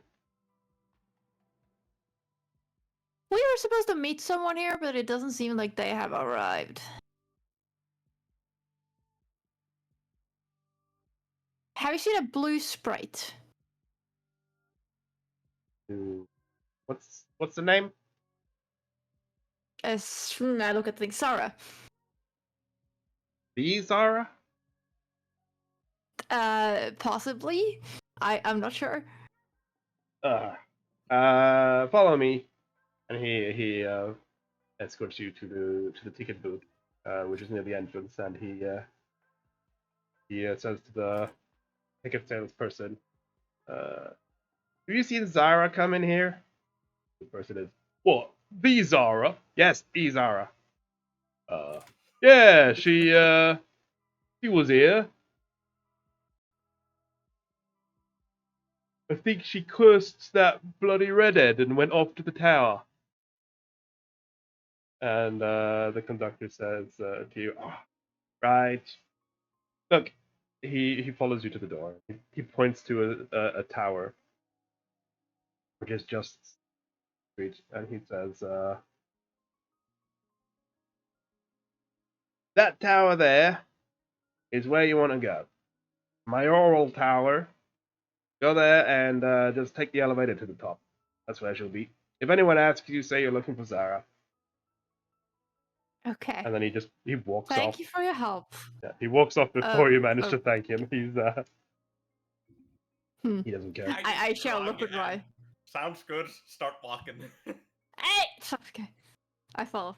So you get to the tower. You go into the door, no problem. It's you can tell that it's some kind of official building because this tower is actually refurbished on the inside, and the lobby kind of looks like a state hall or something, like a parliament almost, with like marble and pillars and stuff. But you can tell that like it's kind of like a corporate building shoved on top of a mayor office. Mayor's office. Yeah. And you go to the elevator, and someone just from further down just notices you and like, "Oi, what are you doing?" Looking for Zara. Top floor. And he ignores you. Lack security Wondering around who here. this- We're here to murder her. Click, click. This is gonna be good. And I click on the top thing on the elevator. So yeah, you take the elevator to the top floor, and ding, the doors open, and you hear a voice yelling. You fucking cunt! You're always playing games! You knew I'd figure it out, right? I'd figure it out! But you've just got to... You like him. You just like him, you know? So as you as the doors open, I'm just walking in. Yeah. I don't give a shit. As the doors open, you see a tiny sprite. Before we continue that conversation, could you please explain Zara? Yeah, so Zara is, if you took Tinkerbell, made her blue and dressed her up in a SWAT uniform. She is tiny, but she looks like a miniature person. Like everything from her equipment to her seems to have just sort of been like scaled down. She has like tiny butterfly wings folded neatly behind her back, but occasionally she uses them to sort of flutter as she moves to sort of gesture with big gestures. She has a very kind of like jaded, angry expression. It seems like she's just locked in this eternal scowl. She has these very slight white tattoos. She's currently not looking as dressed up as in that picture. She has more like a tank top and like a tactical vest with like a holster on her side. and some like tactical pants with a bunch of satchels, as well as like one particularly hefty book that is sort of like if you would have a tactical book holder. like if you take like an old wizened leather bound book and you have like A sheath. like Velcro straps and like tactical bounding on it. It's a button sheet for a book. Yeah, she's got like headphones on her around her neck that are like Beats by Dre, kind of like, you know, like modern, just normal ass headphones that don't fit in at all. Then she's also got like a tactical, One Air sort of headset that she's currently got on as well. And yeah, she's currently just flying and gesturing, and she looks very frustrated. Hey, you Sarah? Oh no, really? She looks over to the to the We've two. been waiting for 20 minutes. As you look over there, you also see that the person she is screaming at is not really caring, kind of stone-faced. Like, he's been screamed at a lot, specifically screamed at a lot by Zara. But he does have a slight smirk. Do I recognize him because he's Yes. an actor and a musician? I go, oh my gosh, and I am starstruck. Yeah, you do recognize him because you have. Well, the thing is, you recognize Brask, whose stage name is Pyrion. You recognize Pyrion, the stage persona of Brask. Exactly. Exactly. That's what I mean. Ironically, Pyrion is more recognizable than Ras for most people. Now That's my point. I am recognizing him as the artist. Yeah. Mm-hmm. What kind of music did Pyrion play? Metal. Metal. Well, his earlier was like glam metal, but now it's metal and ballads, like rock ballads. Then I don't recognize him. Yeah. Honest question. Yes. About Pyrion. So knowing what we know about Pyrion as like players, being a simulacrum, how does a simulacrum age? He doesn't. Considering he doesn't get spell slots or any of that shit back. Yeah, no, he doesn't age. He's been here for 30 years, and he looks like he did when he just entered, or when Brask entered. So he hasn't aged. That's a really cool photo, by the way. Yeah. Though he does. It's a very good photo. Though he does. He does look. He does kind of look older, but that's just because of his posture and his expression. He looks like he's seen shit, but like a lot of it. He hasn't aged. He's worn. He hasn't. Yeah, he hasn't aged. He's matured. But yeah. So Hawk, you do recognize him as a musician who you've seen like a few videos on YouTube and stuff, concerts, that kind of thing. I don't think they were like Pyrion's band was huge, but as an Anglophile, you've definitely seen YouTube videos and. Yep. So yeah, you do recognize him as that. And Zara, who's just like hovering now, fluttering midair, just looking at you two, just like scrunched, like a scrunched eyebrow, and just like turns slowly back to Pyrion midair, and just like folds her arms, and just goes like, "Two, just two, and these two, really? That's what you're going for?" He looks at you and like and says, "Oh, you won't just be two. You're one of them as well." Of course I am. Why? Why do you think anything would be different this time? She hovers down to the ground and just looks up at Rai and also Kaito. You don't have the name on the hover token. No, I don't. I don't know how to fix that. And Kaito and says, "So, how much do you know?" What? Context, Yeah. please. Yeah, that's something I'm lacking too, honestly. She turns around. So, care to explain to them? The gentleman in the suit, Tyrion, stands up from his desk. He was sat on the edge. He stands up and, with his hands in his pockets, nonchalantly walks up to you and says, "So you are to be direwolf agents in the same squad, along with dear friend." He smiles at Zara, who probably flipped off. Yeah. Along with my dear friend Zara here.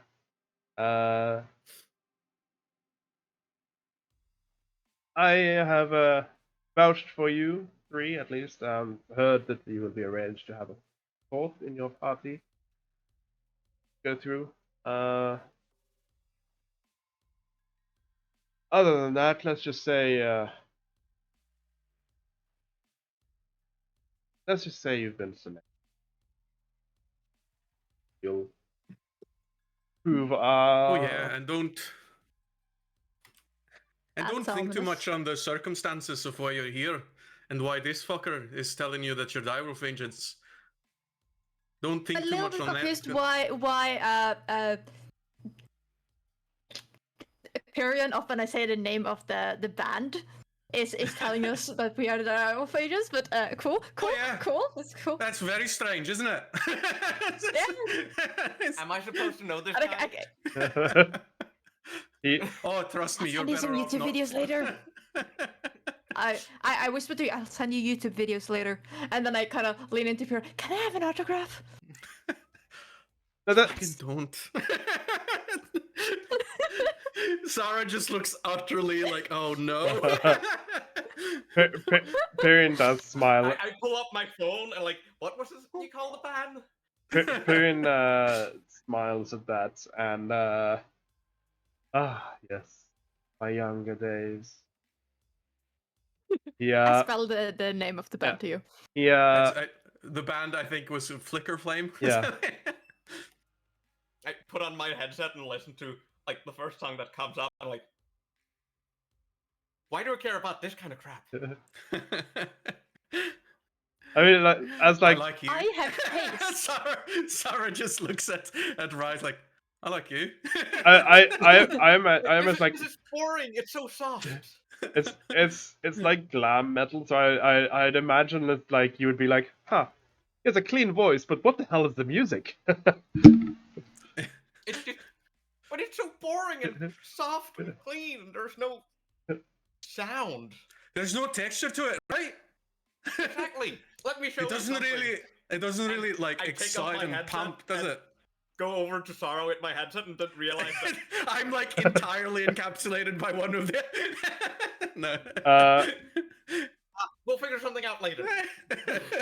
While those two do that, Pyrion kind of like, rolls his eyes and leans in a bit to Kaito and says,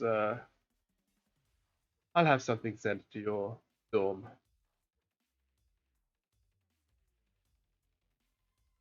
As Kaito kind of, grins a little bit. As very hype. As he like starts stepping away and he looks at Zara, who I guess is like, yeah. You expect me to do anything? Arms crossed. And he kind of like, that when he often just takes a beating from Zara, not like figuratively of course, but he often like takes a beating from her. He's like, he knows he's done a lot of wrong things, so he often just takes it and lets it come. But when he snaps back at Zara, he usually has a good Mm. point. So he like scowls a bit at you and says, and suddenly he says, "Lest you forget, that was me on the stage." And you know exactly what he's talking about, because you know that before he was turned into Simulacrum, he was Brask. Yeah. He has And this. it's a touchy subject. Yeah, so you know that the fact that he is not Brask now is a very touchy subject, because he remembers everything that Brask remembers, which we discussed last season. It was a bit of a pain for him to realize that he was the fake. Yeah. So you know that that is a touchy subject for him as he does that. And he Zara just like shrugs and looks down a little bit. Zara also realizes that with that comment, he's also kind of hinting at what you said to him just as the elevators were opened, that you're just like him. Is more true than Zara might have intended, because he has changed over the 30 years, but he is still Brask. Right. I won't fight you on this anymore. So why don't we just get the basics out and make sure that these fine folk aren't confused and left in the dark? Look, Zara, I trust you. And I trust if anyone is going to do it differently, it is you. So I'm giving you the opportunity here to forge a life of your own and prove yourself.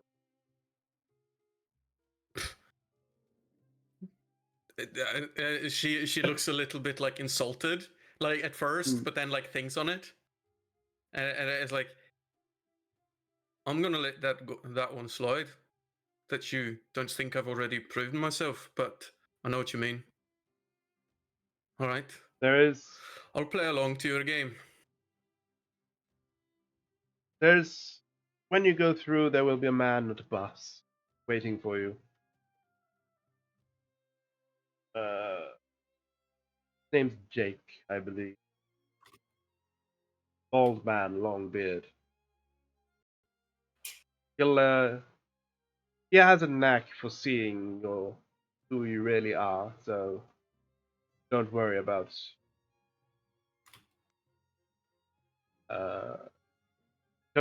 not being spotted by him. So you will be in the material realm. He looks at the white-furred fox next to I snap my fingers and I turn back into human. Good. I believe you have all the paperwork already. It's best you should go. Right. Which one of you is gonna take my backpack? Any of you got some strong shoulders? Or a careful gait that doesn't bump too much? I pointedly look at my cane. Right. That one is then. What's your name? He looks at Rye. All right. You're going to be carrying around my home, so you better be careful with it. Okay. Sure. I'll pick up your backpack and open No, the there is a human-sized backpack slung by the door. And she points to it. Why do you have so much stuff? That's not stuff. That's where I live. Yeah, you're literally carrying her house around. Yeah. Is this a bag of housing? Yeah, this is a bag of housing. Right. Okay. Sure. And then take this, and then she goes to the backpack and pulls out like a little GoPro. Do you have somewhere neat to put this, or do I need to find the harness? I'll put it in one of the front pockets on the jacket and zip it up so it's enclosed, but you can see out. Ah, shit! I forgot to charge it. Gonna have to do without it for now. All right. Fuck. Can't wait to get out of here and have to deal with your shit anymore. Well, I guess we're kind of. I don't want to think about it. Let's just get out of here. So you head towards the portal, as we will cut over back to Tyke. Tyke. It has been some time since you woke up from the. So you've basically had enough time to learn English, at least. So maybe half a year, up to a year. Nice. So depending on like how quick you would learn a new language, what is your int +1 for what it matters. and your charisma? More than that. Let me just close all of these windows that's been popping up on my screen. There it is. His charisma is +3, actually. So I'd say that No, damn. yeah. So I'd say that you've learned to speak English pretty fluently, but you're still troubling a bit with the grammar and writing at this point. Because you've like with the charisma, you've learned to copy what you hear and you've learned to speak it. But yeah, your int is still plus, so you've learned you can write. It's just at this current time you're a bit dodgy on the writing. You do have some. You have a lot of spelling mistakes. Hey, I play role-playing games to play somebody else than myself. What you have, please. Well, sometimes your characters have a seed of truth, you know. You need speed of Ruth or something. So as right now, so you've been through the basic. You've also learned the basic manners and cultures of Earth, and like you know the basics. But you haven't been through the proper direwolf training yet. So then I have a question for you. What is Trike's preferred method of hiding in public? Looking like a human. I think it's a wig and some makeup.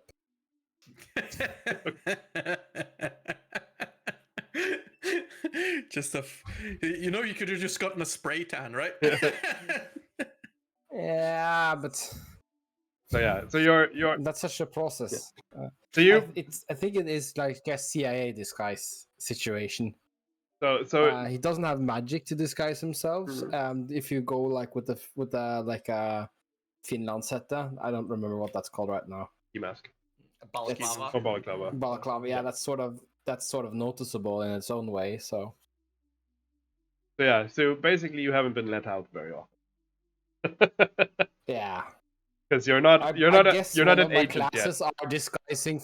Yeah, I think one of my classes, like one of my I have, is advanced disguises for people who really need it. So you haven't been let out yet. You're not an agent. But you've had the Thresh Welcome to Earth training, but you haven't had the Direwolf training yet, basically. Yeah. So I've watched the public this PSA movie about living on Earth. So I'd assume for this specific moment, because you have been at a training camp in Switzerland, mostly. But you sure.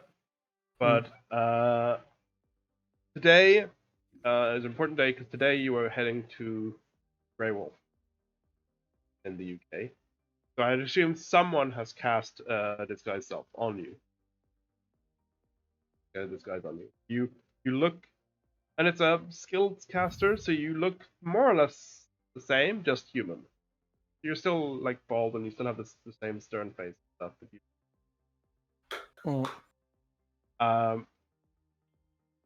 And as you arrive in England, you're on a. I had this written down.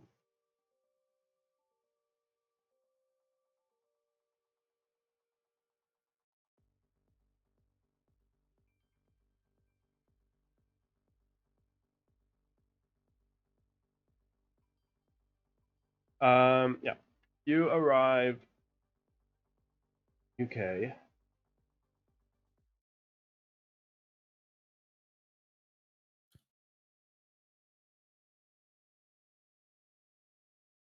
On the south side. Having come up through France, you arrive in Portsmouth, roughly. How far is it go? You've arrived in Portsmouth on the south side of UK, Isle of Wight, and you were followed out of town by someone, and you are now in a bus meeting point, a gas station, the stagecoaches, not stagecoaches, yeah, coaches, bus coaches meet and all visit the gas station.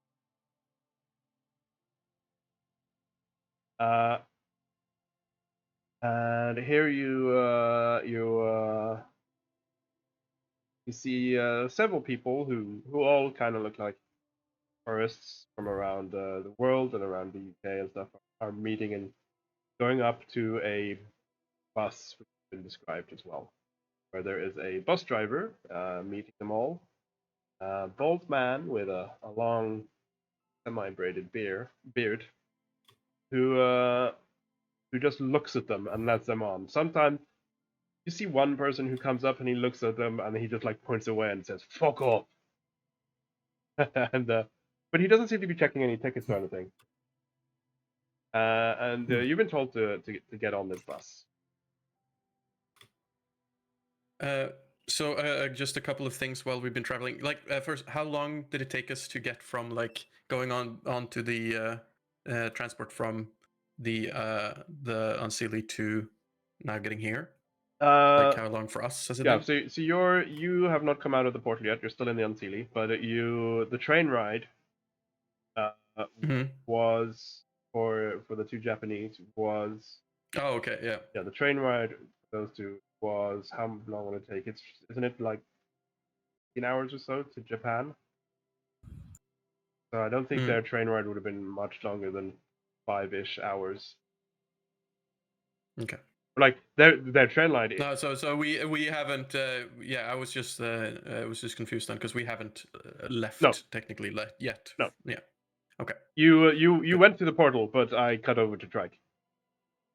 Yeah. All right. Gotcha. So yeah, Trike, you see this bus and you've been told to get on it. I get on this contraption, which the pinky is referred to as a bus. Yeah. As you approach, the bus driver looks at you. I'm looking around. I'm clearly fascinated by everything around me. Yeah. He looks at you and says, "This will be interesting. Go on." He lets you on. Yeah. I stand inside of the bus and then I just looking for him for instructions where to sit. Yeah. Yeah. You clearly don't choose where to sit. You're told where to sit. Yeah, he seems like he's kind of expecting it because he follows you up, and he points to a specific seat and says, "Sit down there by the window." He sits down by the window and keeps looking at everything outside and at everybody getting on the bus. Yeah. After a while, he comes back on the bus and says into the microphone, everyone on the PA, says,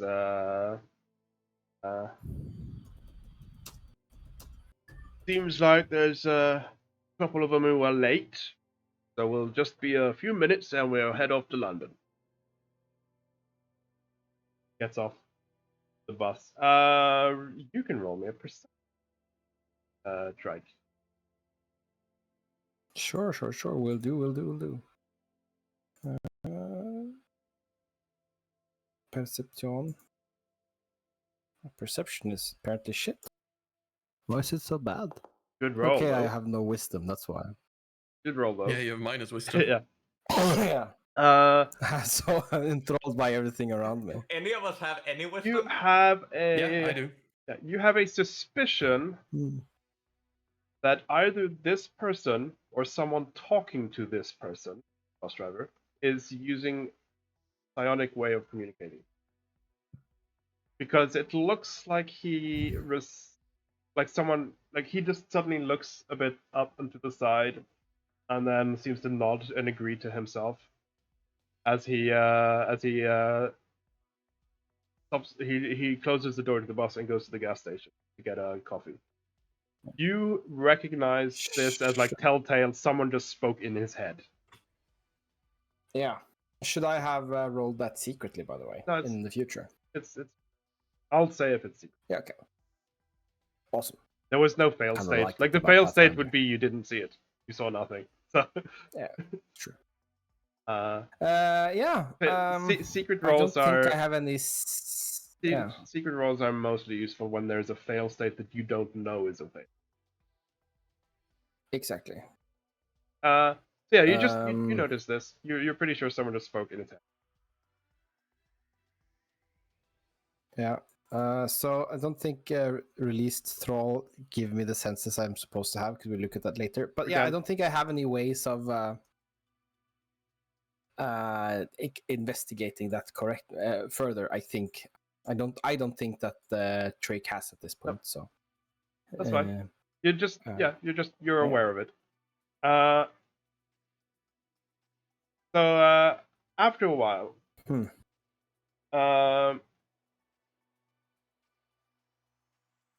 Bry and Kaito and Sarah, you two come out of a portal, and you see a bald, bearded man waiting for you. You are currently stepping out of a stall in a bathroom. Just two people stepping out of the same stall. Yep. And in the bathroom, just a man and a woman stepping out of a bathroom stall. And as Don't worry, we're cousins. Nothing happened. yeah. A middle-aged man and a younger woman. stepping out of the Look, I look 25. Yeah. Okay. And you see this bald man with a beard, semi-braided. I can now actually share his picture now that people all seen him.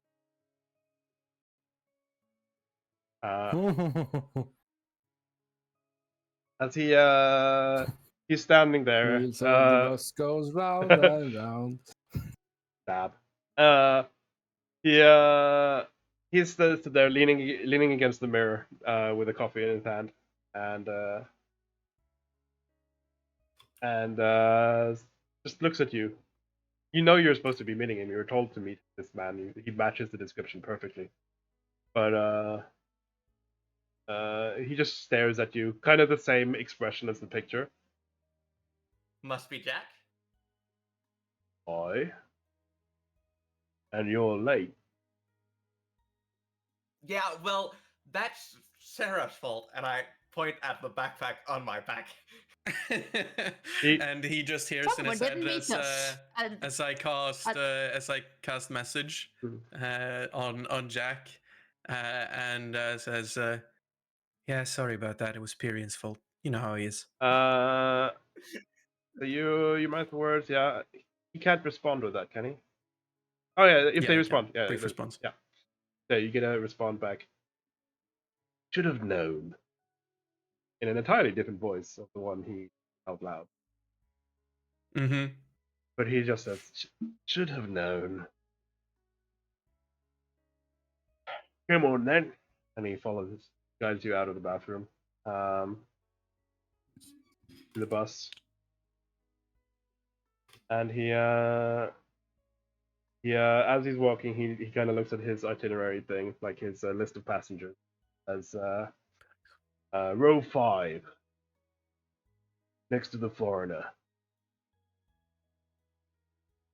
And as you come onto the bus, He says to the Japanese people.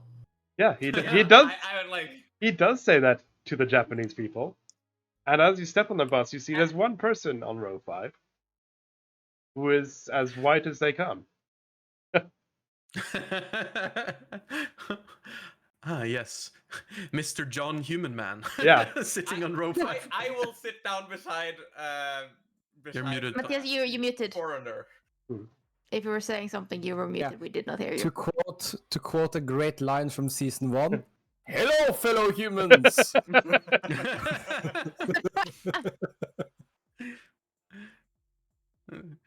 So as you sit, I will absentmindly take the backpack and my own bag and put in the old. No!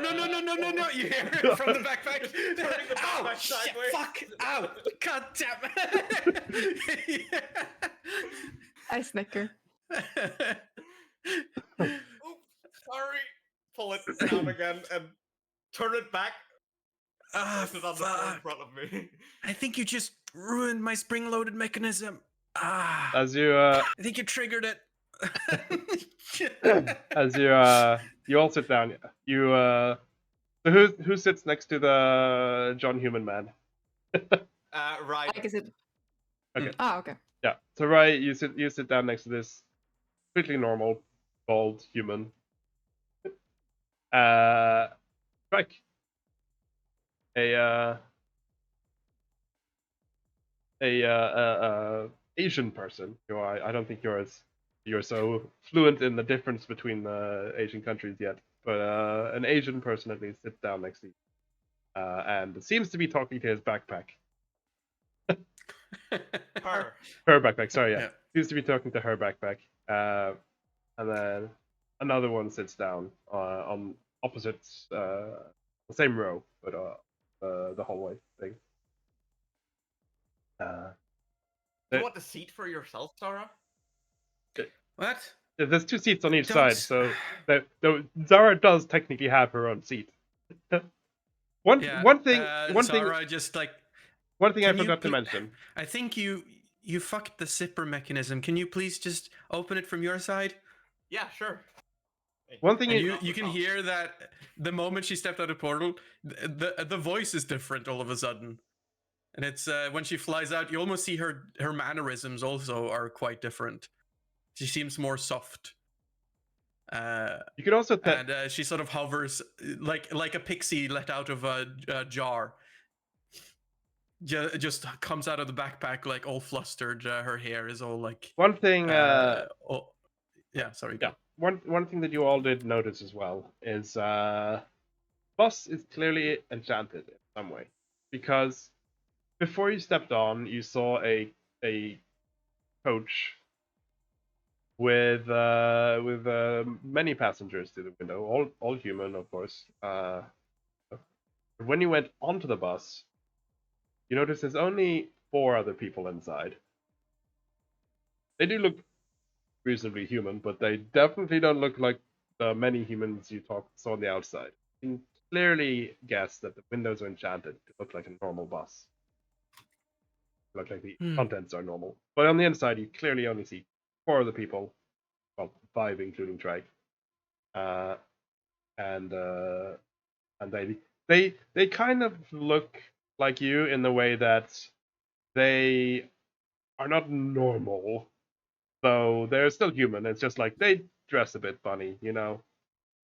Kind of like Kaito is like in a very fancy suit. Like normal people don't wear that fancy suit on bus ride. So it's kind of the same. I can give you descriptions of them if you want. Mm-hmm. How far away from us are they sitting? They're a bit further back, and they seem to be chatting together. They clearly know each other, or have begun to get each other. And the bus driver just says, "Right, I'll just make sure the baggage is locked in, and we'll be heading off to London." Goes out of the bus slide.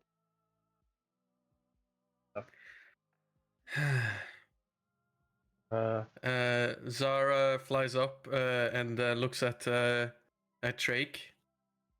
Huh. Now what are you then?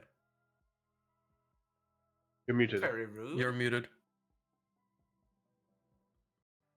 Trex looks you up and down and says, "I'm a fellow human."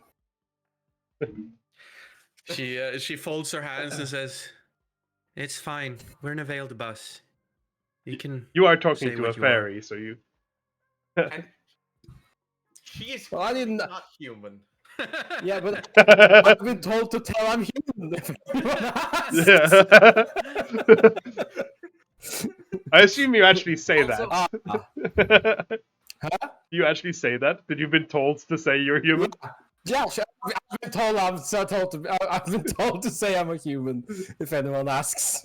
Also, just pro tip: saying you're a fellow human, it's not something humans say. Yeah, that's sort of a trope that aliens say in movies when they're definitely not human. Aha. Are you? Thank you. I will make a note of this. How about Certainly. yourselves? Are you also humans? Tiny human? Oof, you have not been briefed, have you? I have been briefed extensively. Well, Humans don't come in this size. But they do at the beginning of their life cycle. Not that small. well, arguably, yeah, at some point this small. Have you been briefed?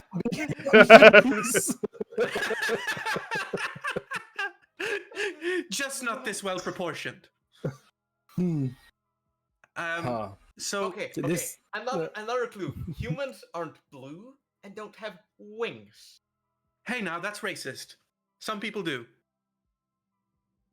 No, humans do not have wings. The fun ones do. No, that is not a. I will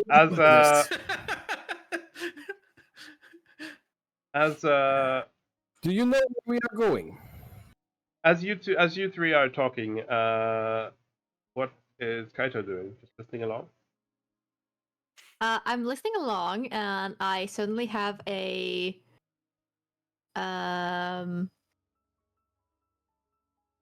suddenly have a small instrument in my hands. I'm just like fiddling with that a little bit, but not in a very like loud way. I did not have an instrument in my hands 5 minutes ago. I want the two kitsuna. Sorry, that's a bit better to use kitsuna. You're actually the same race as well, ancestry. The two kitsuna can please roll a perception. Can be open.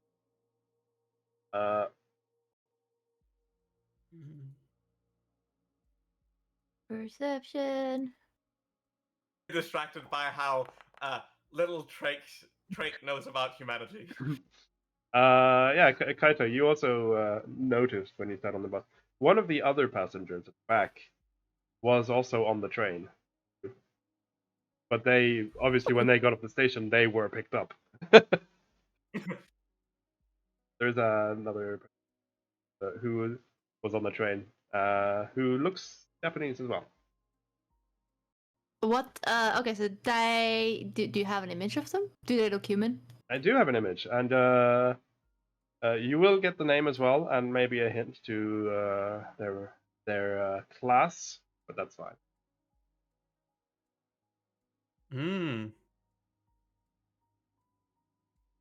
Very cool.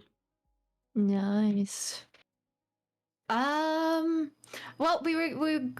I make a note of it. I don't like stand up to go and talk to them because we were told for specific seats. But I will be more aware and trying to keep an eye on like what she's doing like on the bus trip. Yep.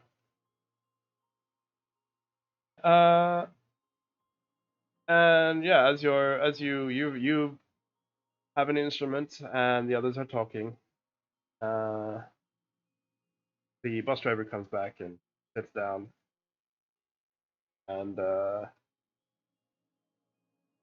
says it says on the speaker, right, we're heading off to London now. Don't care if you buckle your seats or not. If you're not buckled in and something happens, then you're pretty bad agents, aren't you? Yeah. Hey, do you have Sprite belts? Yeah. He kind of just like you know, because he's at the front in the cabin. Like I know you can't see my camera on Discord, but and he's like in the cabin, like then leans out around the corner and looks and like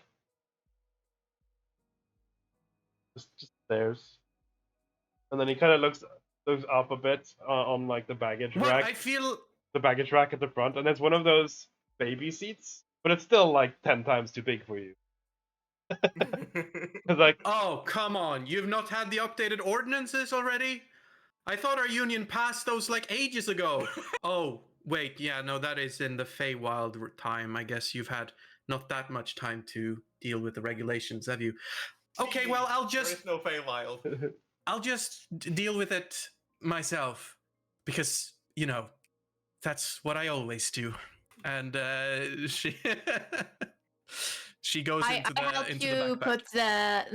I put the backpack on like the one free seat, Mhm. and then I put the seat back on the backpack, and then like let you go into the seat to your house. She when you do that, she just looks at you with this very sort of genuine smile. And she said, "Thank you," and she flies into the backpack. And you hear the sound of a crisp bag being opened. yeah. So the bus starts starts driving up north towards London, which is quite a trip still. It's still going to take you. Not sure the exact time. Let's do a quick directions from here, directions to here, by transit.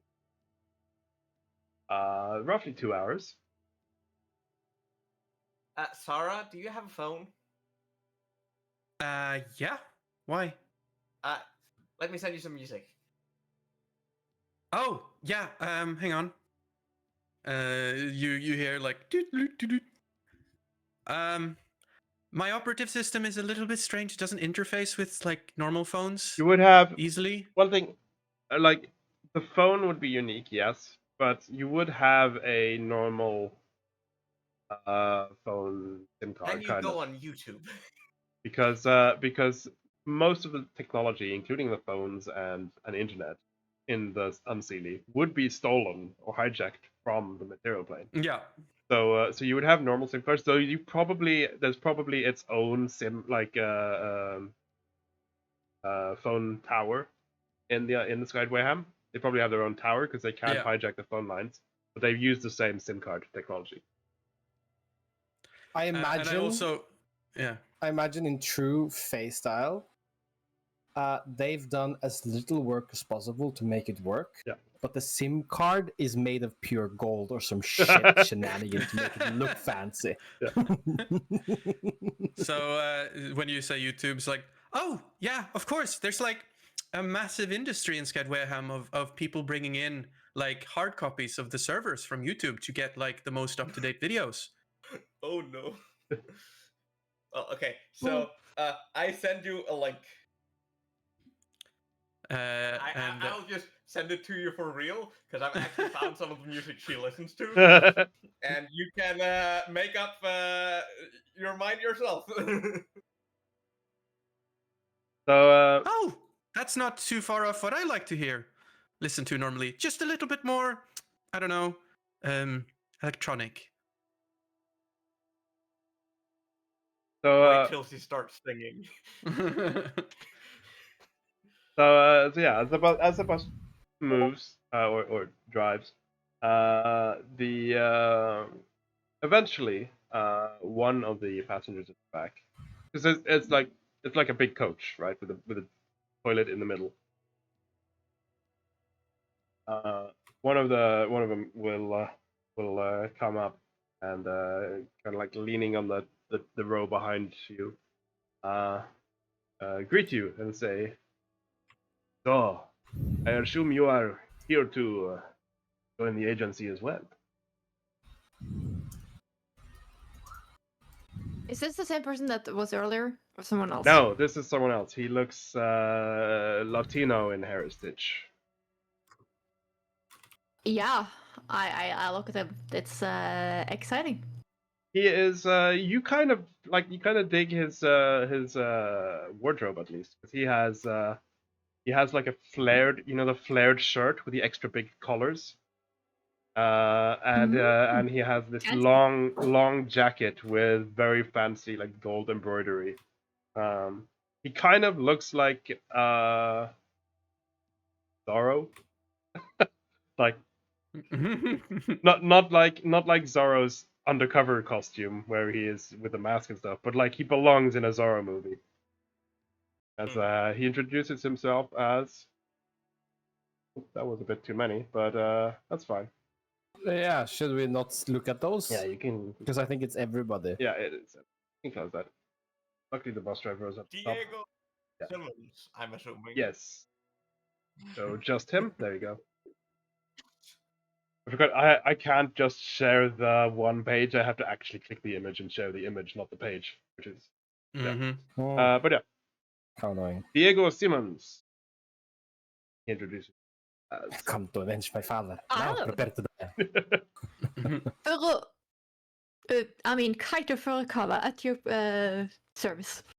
The pleasure to meet you. And he kind of looks just to the other three, expecting.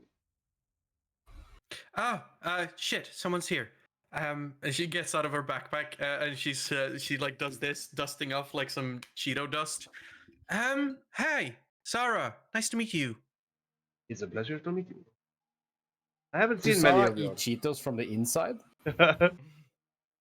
You go into the bag. No, but she has one. She has normally got one Cheeto, singular, that she eats over a period of time. Yeah. I mean, she's not smaller than Cheeto. No. No. She's about like Yeah. what, A 12, foot. 15 centimeters? Yeah. But you could like put it on the top of her head and eat her way out. I do not see many of your kind here. But it's a pleasure. Oh, thank you. And then he turns. Lauren is Treek is just doing the John Travolta in the background, just going around.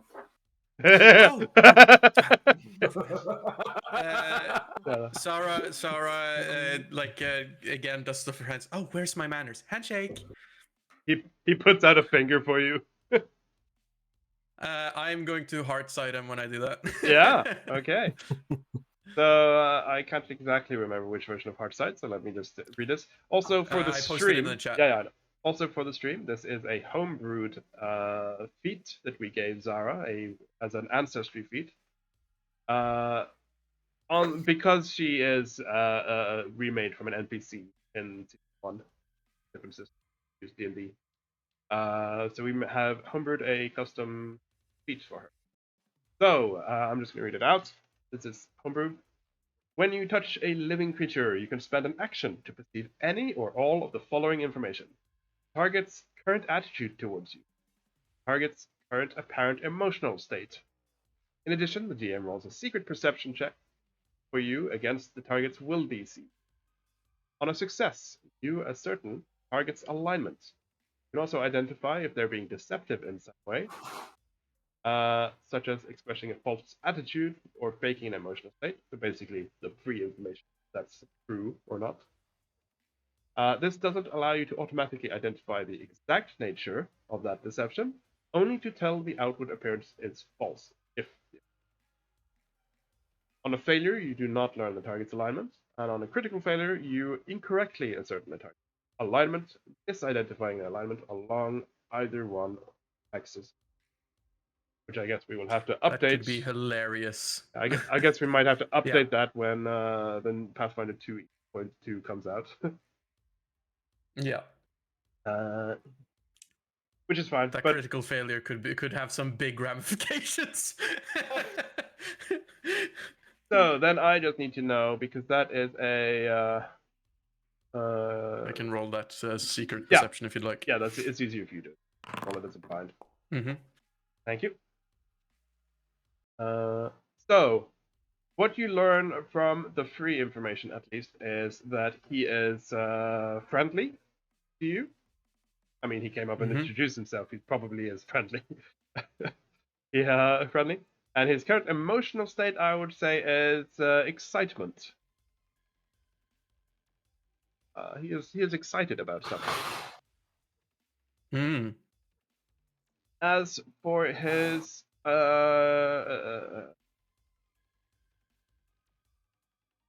DC, let me just look that up.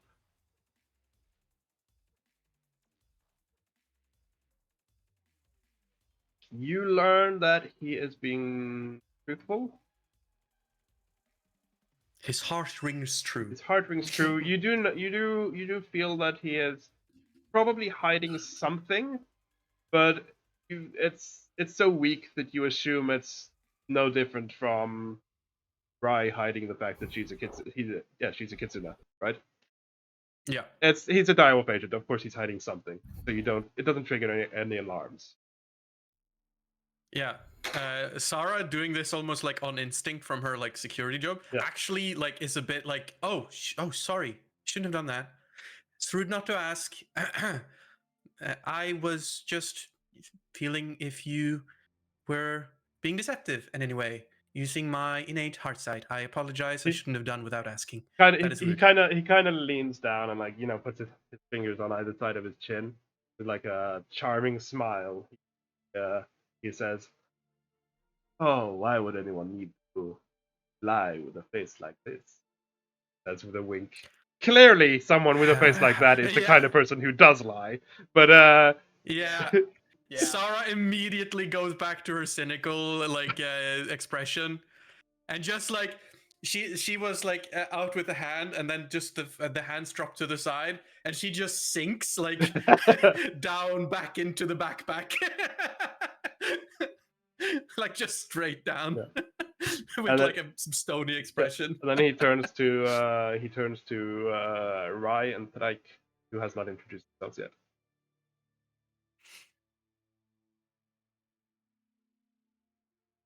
Wearing the big headset again. Yeah. And listening to music. So I'm not noticing anything. I take my cane and lean it over and poke you in the shoulder like across the aisle. The aisle. Yes. What? I point towards him. Oh, hi. I am Diego Simmons. I just look at the title like, what do you want me to do now? He says, "My name is Diego. It is a pleasure to meet you. I assume you are also going to DIREWOLF Academy." Yeah, I'm right. Pleasure to meet you. And then he looks to Trike. Yeah. Yes. Yes. I am going to the academy. It seems like it will be an interesting semester. Let's hope so. Yes, one of those. He kind of like looks around him a bit and like, by your seating arrangement, I would assume you are going to be the same squad.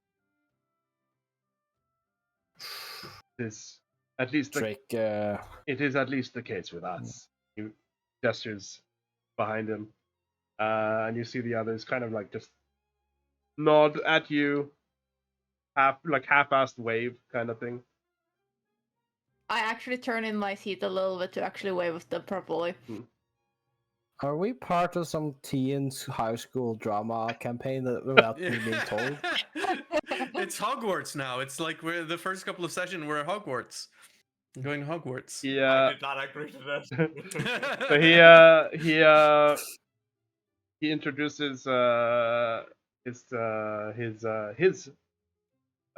companions, who you see a man who seems almost as awkward as Trike. Like he doesn't really seem like he seems like he looks like the person who's been told the etiquette, right? Yeah. As he a fellow etiquette person. Yeah. who will nod back at you. As Diego introduces himself. That one is Mikal. He is, from what I've gathered, he is very good at tracking and hunting out in the wild. It will be interesting to see how he fares in the big city. Oh? He kind of smirks at you, expecting you to appreciate his joke. Then he realizes that you don't really like it. Kind of falls on deaf ears. He goes to the next one, and that one is Moriko. What is that one from? Correct. Yeah. She's, So it's not very distant. she seems to be skilled with magic, though he has refused to tell me what school follows. I can't see why. And then he points to the last one, and that man. Oh God, I hope he doesn't get picked for team captain. Is none other than Salazar Silver. Should we recognize that name? Zara, you definitely recognize it. Don't even need to roll. You definitely recognize it. He is the one of the sons of Sloan Silver. Invented the train line, unsealing. You see, you hear the flapping of wings again as he just like rises from the backpack yet again, just to look over the back of the seat to just like try and get an eye on Silver. Yeah, you see Salazar there. You know that Sloan Silver had two sons. One of them died some years ago, and this is the younger son, who is apparently becoming an agent, which you kind of weren't expecting, because like you were one of Pyrian's security details. You know about the Silvers. Like they've been good citizens. So you haven't like been specifically watching them, but you've been paying attention. They are the richest family, unsealing. Yeah. So you. She says, Silver, an agent. That is, I don't know if it's suspicious or if it's surprising. Well, no, it's both. It's very much both. Keep an eye on him. As you say this, he kind of looks up, and kind of with the same as the picture, he kind of looks up with just his eyes, not his face, and he seemingly overhears this. Says, "I could say the same for you, young lass, head of security of the Pyrian Empire, becoming a lowly agent." She just looks. She just narrows her eyes. Nothing lowly about it. It's a great honor, isn't it? The honor will go to the. That was the honor will go to whoever team missions I pursue. We'll see in a year or two. Sarah? She crosses her arms and just like lowers herself down again. Yeah. Like she's basically been going like up and down. And before you lower yourself down, I just lean over and, Sarah? Mm-hmm. Why are you not friends with everybody already? And then you can see her like the door to her room is slightly open because you know the backpack is open enough for her to go in, and you see she's got like a board, like a small like paranoia board, you know, with like string, and she just hovers down and she writes on a tiny note, Silver, sticks it in, puts it like into the board. I imagine that your backpack is kind of like it is magical, because it's not quite as roomy as a bag of holding, because obviously it's not as powerful. It's just a flavor item. Yeah. But it is bigger on the inside. But I imagine it's kind of like it's a normal backpack, but when you look inside, it's the size of a dollhouse. It's slightly bigger, and it does actually have a couple of small rooms. Okay, so question is, does it look like the inside extends, or like everything that goes into the backpack shrinks? No, the inside extends. Okay. So, but it's so jarring as well because it is like the top of it is just an opening of the backpack. Yeah. So you know, so you are looking straight down at me. Yeah. Yeah. It's like but it's like you're looking into a dollhouse. That's what I mean. It's like a Yeah. because it is still a very small room, I but it is slightly bigger than the What? actual backpack. Yeah. Yeah. Pavo? I'm also like trying to take a peek and see where I am on the board. So If I'm yeah, she sees you looking and she does that like hey, You can roll. this is private. You can roll Close the door. You can roll a perception, Pavo, to see if you manage to see anything before Zara spotted you. Oh Jesus Christ. Yeah. Yeah, I mean everything. you do see that there is like unknown agents. Like there is like 3 unknown agents, like dossiers that are like on the board, and they're linked up with the color red, just like a bit of a circle, a red circle. Bless you. And then there's like a direwolf patch above it. So basically, it does seem like she has a bit of a paranoia board, and you might be one of those agents. And she's now put like a separate area with Sylvester, the name Sylvester, and then she's Salazar. like about to pull some thread from that. Yeah, Salazar, Silver, sorry. Putting like threads from that to another part of the board, and that's when she like covers it. Did I see where I was? Yeah, You were one of the agents like linked to the color red. Okay. And you also saw that the red was also linked to like a big note that is clearly not made of her by her. Like it's a sticky note sized. But that you couldn't read because it's written in well, unless you know Fae. I know Kitsune, which is not Fae, so no. No. But yeah, she just sort of mumbles to herself before sending a message. So basically, she just points up at Rye, and she says, "Could you close the door, please? And also, we've got to beat this fucker. So you better make sure that this team is in tip-top shape and ready to kick some fucking ass." Because we're not losing. You know your backpack is besides me, not beside Roy. Oh right, yeah. Then that was to you. Sure, I'll close it. And then you hear as another bite of the Cheeto is made.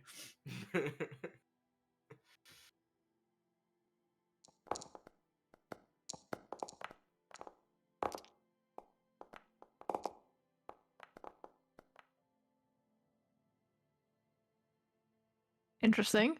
Interesting. Can I hero point that? You can if you want. You all have 1 hero point. Yeah. So you can hero point it if you want. I will not say what happens though until we are done rolling. I cannot just click on it and hero point it apparently. You can't right click on it. No. Okay. When you roll for us, we can't hear. Okay. It I'll do it. I'll do it then. Rolled. Okay. The rule of hero points. Always rolls worst. Rye, Sarah, do you want a hero point? No, I'm good. Nope. Oh, okay. Then, what happens is a loud bang suddenly, and you're sure it looks like an explosion on the side of the bus. The bus is knocked skidding off the road and rolls a couple of times. Reflex. So those of you who failed, I am glad the seatbelt was on the backpack now. Yeah. Thank you. Oh yeah, I explicitly put that on you and myself. So. I remember Rye specifically did not. Yeah, I wasn't gonna comment on that. And I assume that Trike was not informed to, because the bus driver specifically says he didn't care. So I'm assuming you didn't. And Diego was standing. Diego was standing. Yeah. Yeah, I know. They have been pre-rolled. I know what their status is. Drake probably had it on because he was told to, even though the speaker didn't care. He was still told to, so he probably did. Fair argument. Then you are on. So if you That's have why your you succeeded. Yeah, if you have your if you have your seatbelt on, which means Kaito. Kaito and Trike had it on. Zara, I will. I am free Yeah, in the backpack itself, so I will be Exactly, so I will be feeling the force. Yeah, that's what I was gonna say. So I think you feel the force even though your backpack is strapped in. Because it's damage from tumbling. Yeah. As if you have success or seatbelt, you take half.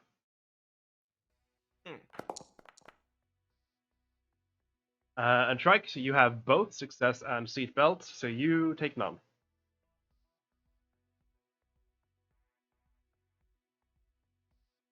Basically, what happened there is as soon as the explosion hit, Trike just down into the safe position, heads down between your knees. And we will go over to activate. Map. Activate. Now I need to myself a character, I think, as the cameraman. Stream. You can also just give us yourself editing rights to all of our characters, which means you will see view rights for all our characters. Yeah. That can work.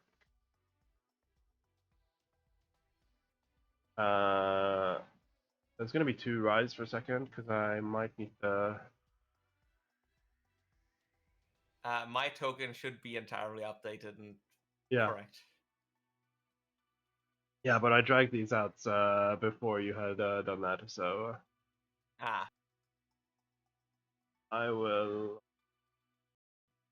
Kaito, figure ownership. I am observer of Kaito. Of Rai.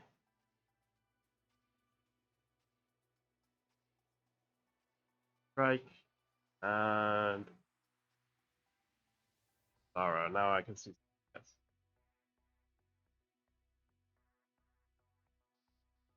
Right. There are 2 trikes, so I will remove the wrong one. Is everyone else's token good? Babhawk and pull out again. Wrong name. Zara, Rai, Trike. Good. Right. So after the bus stops, you basically crawl out to safety. The other people are the other team are currently unconscious, and especially Diego here. Can I channel elements before combat, essentially? Yeah, you can do that. I'll allow it. I also I did say I had my instrument out. Correct. So I'm just putting that there. I explicitly do not have weapons out because I was in a car crash, and the first thing I'm considering is not fighting the gravity forces. No, I'm just saying. Yeah. I don't know what happened. Weapons? No. you guys have weapons? No, I have an instrument. Mm-hmm. Which you can use as a weapon? So What do you mean weapons? Oh, fuck. Ah. Yep. No. My back didn't like that. I might reach for my cane. I will.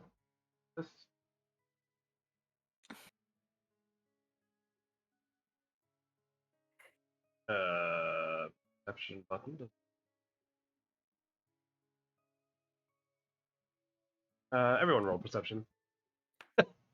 Okay. I'll do it the easy way, asking the players to do it. Open or blind? Open is fine. Yeah, there is several macros that help you facilitate like multi-rolling and stuff like that. Yeah. One missing. Yeah. So Kaito and Zara.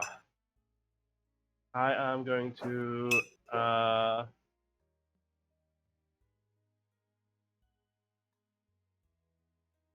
my icons aren't working.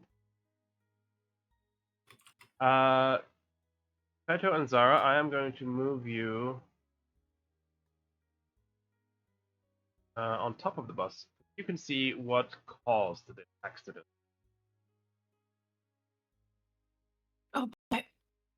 Oh fuck! Holy shit! Is that a minotaur? I mean, is that a minotaur? As we will roll initiative and take a 5-minute break before combat starts. Awesome. Just So awesome, there's something awesome. about southern England and huge creatures causing car crashes. Yeah. It's unsafe on the roads for lower So level there's something PCs. you have to have a big SUV these days. I mean, even a Yeah. bus doesn't seem to do it. Thinking about it. They need to make minotaur-proof buses. It's the Cornish manners. Mm-hmm. Oh my god! So I don't know if it's called that in English, but in Norwegian you have a kufanger. So yeah, I am gonna quickly just pour me a new cup of tea, and then we will be back. Yep. So I will not mute the stream or anything. So just as a FYI. Yeah. I see that Thomas Hello. bought the token pack. Very, very, very nice looking. Here is a cow catcher. And Yeah, need one of those. stream as well.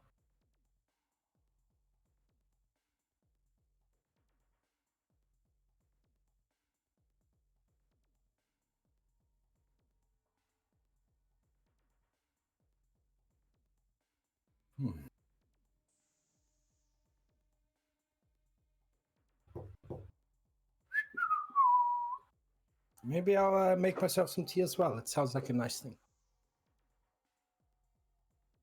I'm being very British today. I've drunk tea, I've eaten scones, and I've eaten some tikka masala. I'm just being very Norwegian today as I'm chugging burn. Mm.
Yes.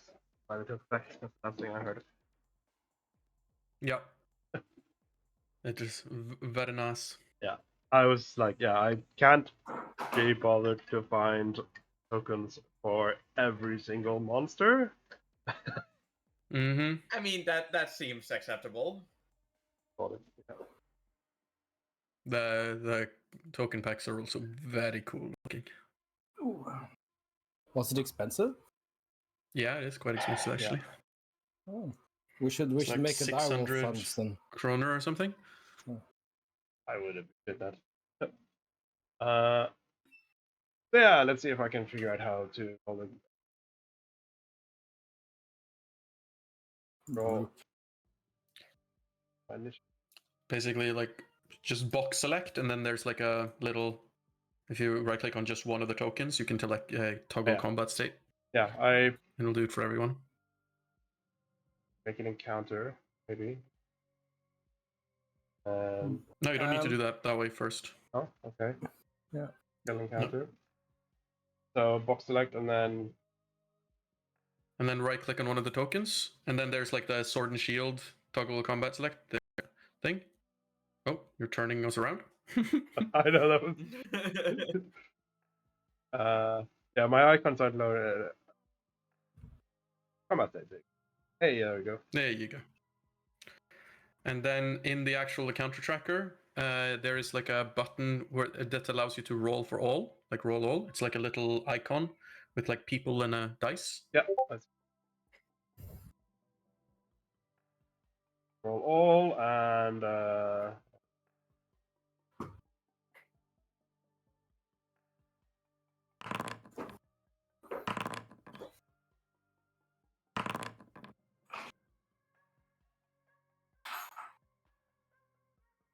I don't know who's this, but okay.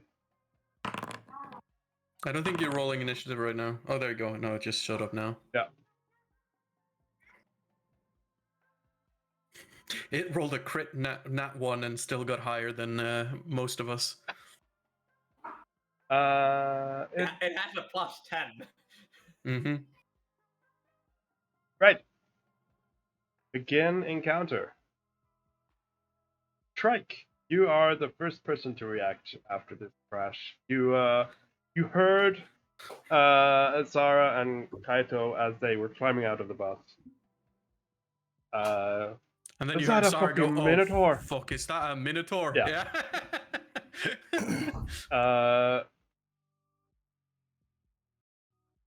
Well, I'm used to combat situations. That's basically what Drake has been bred for his entire life. So his first assumption is probably this is an attack. Now, I would just like to point out, curious. If you have any like starter gear, any items or weapons that you have bought or like your character's starting gear, you do have them by this time. Because They've trusted me with like a gun.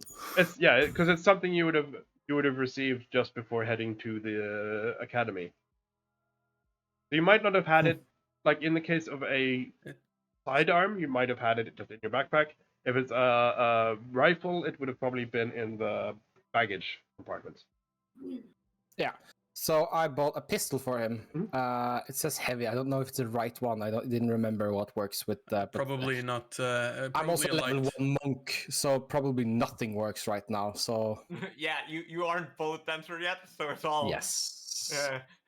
I think that is more or less theoretical. I will stop trying to move my token on Thomas's stream and instead use Foundry. Much better. That is true. Right. I can't do anything. So leaping up, I think we're in combat. The first thing I do is I want to get overview of what's going on. So I would like to. Can I get on top of here? Mm-hmm. I can't get on top of there. I can move you if you want to time. Yes. It's not a hard climb, so I'm not gonna bother with the rolls on it. It's just it's difficult terrain to climb up. It just costs double. That's all.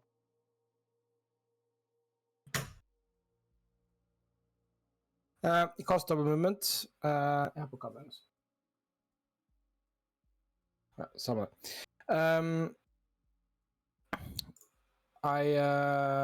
costs double movement, but I think I used my action to do that. Seeing the monster over there, I am going to assume that is a hostile thing. But knowing nothing about it, I will try and recall knowledge about it. I think, can I do that? Yeah. I don't think I can. You don't think I can. Okay, that's nature? Yeah.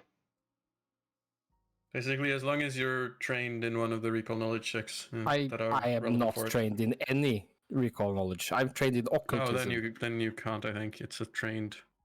Yeah, recall knowledge. I will roll it trained if you skill. say I can, Thomas. But Okay. You can roll a society, though the DC is a lot higher. because it's not your society. Yeah. Should that have been blind, by the way? But it's Yeah, fine. it should be blind. It's fine. It's good. You don't know. It's a big horde. Yeah. And then You I'm going to you have seen retreat- you have seen horned horned species before, but not this one. And then Just in case that section, I will draw my okay. weapon. Yep. Alice, do your thing. No, just as I think you did do it correctly, but yeah, recall knowledge is an action, but you did use an action, so yeah. Also, I think did we make a heavy weapon or heavy pistol advanced? Yeah, it's an advanced weapon, just FYI. Yeah, I don't know what So you that should means probably right have a you should probably have a light pistol light. That's what works with Bullet Dancer. Yeah, probably. Maybe that's part of his character growth, figuring out that this heavy pistol doesn't work for him. It's every to be fair, it's every like gun nuts mistake is that they go in thinking I want a Desert Eagle because they're cool, and then realizing it's fucking impossible to hit something with it. And not kind of severely injure your wrist in the process. So he is going to use his powerful charge.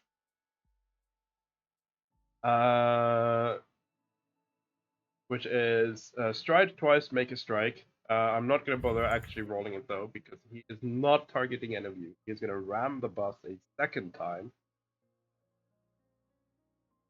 Which means I want a reflex save from all of you who are standing on it. With your wings, Zara, you don't really need to roll. Because it's about balance. Not... Strike as well, you're on the bus. Oh, sorry. I can roll a reflex to see if my backpack gets knocked off, though, because that's going to cause some issues if it does. That's fine. Good.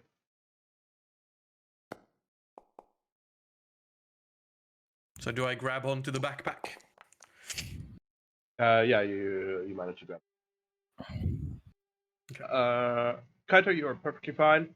Strike, you lose your balance, but you still stay up on the bus. You just basically go down on one knee. That was his turn. So then it is Kaito. For reference, this Minotaur is like you're staring like straight at his head now. He is as tall as the fallen bus.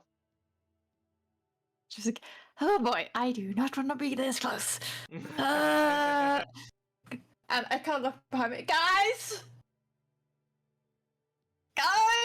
And then I will take up my harmonica, which is the instrument I used earlier in the trip, and do a riff, and cast Lingering Composition. Which spell? And then... Isn't that added to a spell? Yeah. Yes. So which spell? But then I will also cast Inspire Courage. Which then now, instead of being 1 round, will be... I need to roll something for the Lingering Composition, performance. Right? Mm-hmm. Performance. And the highest level target of the composition is 1. I'm pretty sure you're good with that, DC. I don't need to look it up.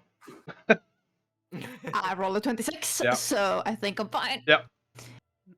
Which is means... that a critical success? Could be. What's your better? I think so, because it's level based. Yeah, because it's based on the DC is usually standard difficulty for a level equal to the highest level target. The highest level target is still 1. Standard difficulty 1. Know that? No, I don't know enough about the Pathfinder find stuff. it, but I think she fairly she crits. I think. I think so too. Let's see. Yes. So instead of 1 round, 4 rounds of Lingering Composition. Is that an effect that we can put on people? Yes. Yeah. There's no spell effect. No. On people. Inspire Courage. Yes, I'm gonna. Yeah, give me a second. I'm gonna place it. Yeah, No, I'm gonna place it. I don't know if it does, but all right. I was just gonna see if. Wait. I'm just gonna check if the AoE is from me, or if we can place it anywhere I want. It's from you. When it from says me? emanation, it emanates from you. Yeah. Then we do this. It's counting the wall. It would hit Kai as well. Sorry, Rai. It would hit Rai as well, so you can just drag the effect onto. Yeah, it doesn't put the effect on automatically. No. There is a module. I'm not which allowed to do it. does So like that, someone but, else. Yeah. Right, you need to put it on your shots. Yeah, If Rai people has- don't have it, you will get it. So this everyone now has a +1 to Yeah, Trike, you need to do it. all attack rolls, damage rolls, and saves against fair. Nice. So I get this one. That was Yeah. 2. That was 2 actions. So I will use the third action to move, and I just like back around a little bit. Does it cost an extra because of What? lingering? That No, the lingering does it is cost 1. what? lingering is No, cast yeah, time, it, 3 the verbal. meta magic thing. Yeah, it's meta magic. It's Yeah. free. Inspire Courage is 1. So No, that's yeah, one yeah, action. but it's a meta magic to the Inspire Courage, which is 1. So it's Inspire Courage is still 1 action. Yeah, that's what I was trying to say. Lingering Composition is Yeah. free, and Yes, I still Inspire have- Courage is 1, so you have 2 actions left.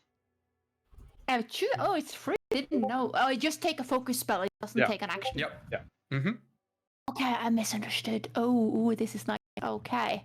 I have one. You I have 2 misunderstood in a actions. good Ooh. way. Yeah. I still want to move because it's way too close to me, so I'm going to move. I have. What's the speed? 25? Default is 20. Well, okay. 5 feet. 10, 15. Okay, gonna stand. Probably. And then I'm gonna cast shield. Is that a 2 action move? No? Oh, no, never mind. I thought. No, because she hasn't moved. Does he have 35 or what? Oh, no. Okay. I didn't think I moved 35. I'm using 1 action of movement. That's it. Why is it? Yeah. Because it's telling me both 10 but also 85 feet, which is really weird. It's because every second diagonal you move is double movement. I cannot hear what you're saying. Every second diagonal you move is double movement.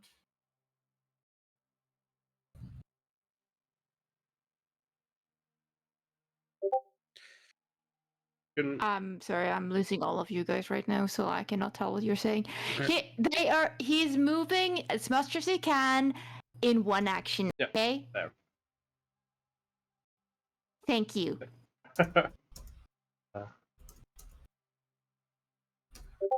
Then you have a spare action. And you cast shield. Yeah, I'm casting shield. Yep. And you can add the shield back to you, and if you have. I have. Because the Inspire Courage doesn't happen to allies.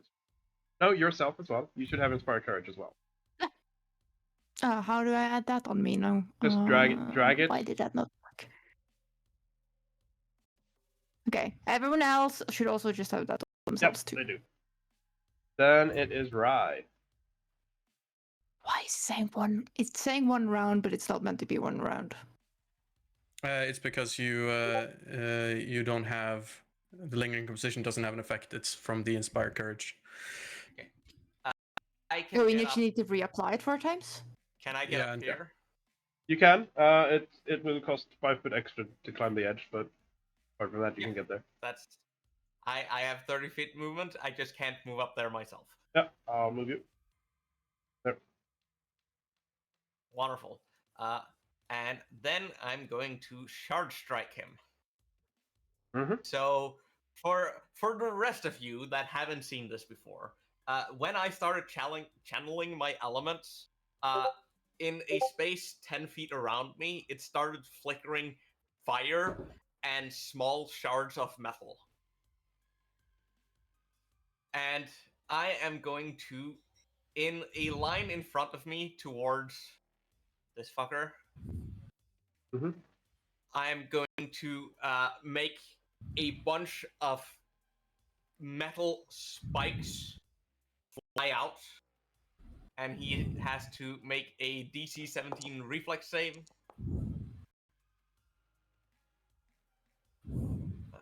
Here, and Anything. yeah, Ah. on a success, he takes half damage.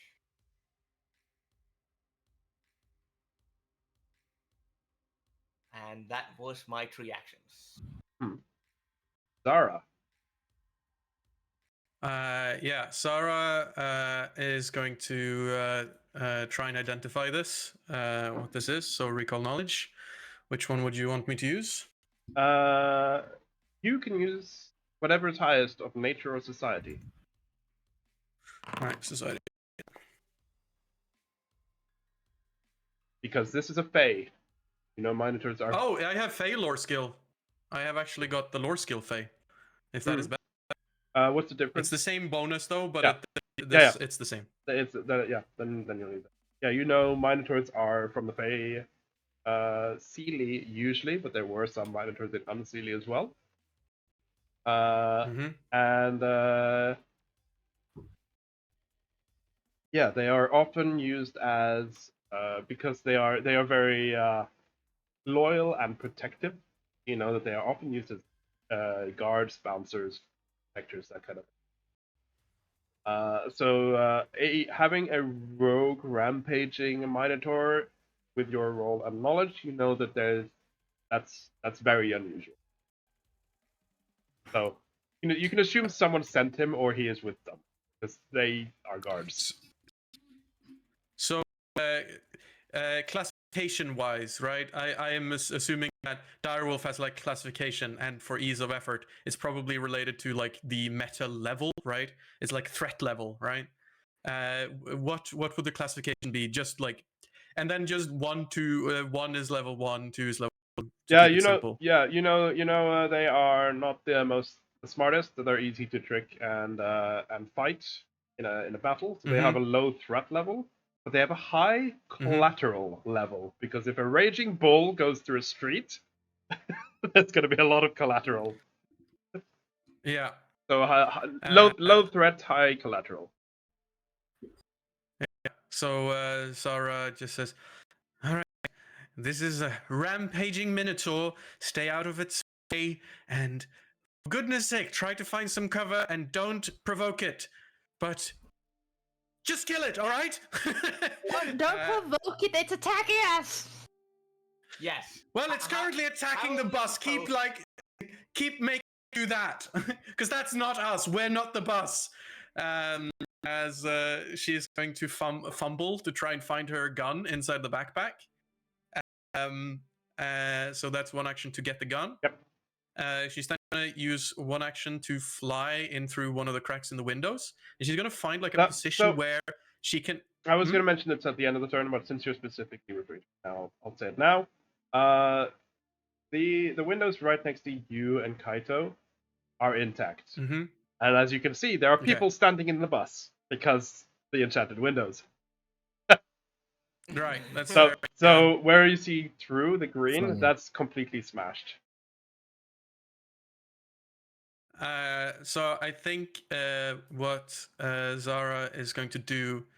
where was it completely smashed, to say? You can see it on the map. Yeah. On the map, these ones here? No, those have people. They're anti-smashed. Yeah.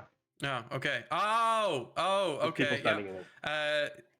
So I think then I am going to go and like over here and sort of find a position where a very small part of me is like actually visible, but I am able to shoot it if possible. So a place with cover where I'm protected by the roof, but I'm able to see it, and then I'm going to hide. Yep. So I'm going to sneak, and that's my turn. Okay. Trike, your turn. Hi. I don't know why I said hi. You have 2 Japanese people with you, so... Yeah. I'm going to take my gun, which is useless because I can't use martial firearms, I think. Not yet, no. No. Can I just leap across this one here and land next to him? That one has... you're not trained in... The windows between you and the Minotaur are broken. So you would have... But you leap them. Yeah, you could probably do like a half jump, half step over, and then leap off the edge of the roof. That's fine. Yes, I'll allow it. Basically, what I'm saying. Awesome. I can't move over there. Yeah, as a wall. There's just, so, there. I'll Standing remove. next to it. The walls was a good idea when you couldn't. Yeah. Yep. Remove it. Kind of cool that you can like let light pass through it on the right side. It's kind of I like that. Yeah, Foundry has a lot of cool wall settings, Nice. especially So with mods. Mm-hmm. Now I would like to try to deceive him. I want to juke him. So I would like to. I don't have the action for it in my character sheet, but I'm trained in deception, so I should be able to. What right? you can do It's a is feint. yeah. You can what you can do is when you've got your action page up, you can press Control Space. Oh, I can just drag in. Yeah. Control Space and then drag in feint. Yeah. Have the action. Yes. Yeah. So. They've actually renamed Flat-footed to Off Guard now. Nice. Yeah, and then you mouse over the Minotaur and press T, so that he is Yeah, he's targeted. done it. Yeah. And then get the It's a result. failure. It's a failure. It's not a critical failure. Nope. It's a. Well, that should also be a +1 again as well. So I don't know if. No, it doesn't. It does not add to skills. Oh, okay. Attack roll, I damage thought- roll, and and then save. I misunderstood. Yep. Make 2 unarmed strikes. So then 2 unarmed strikes. Here we go. Run and.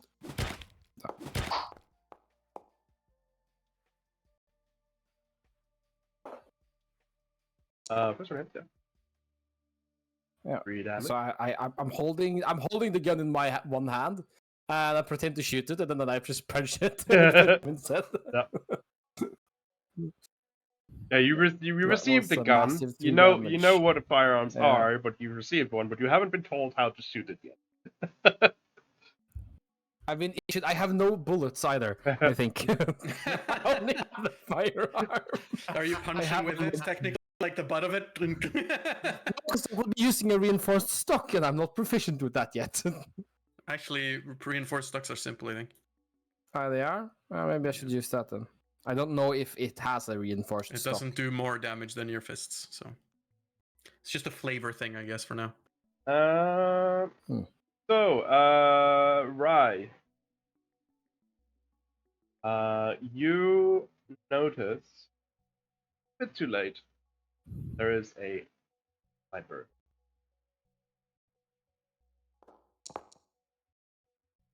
Who misses you.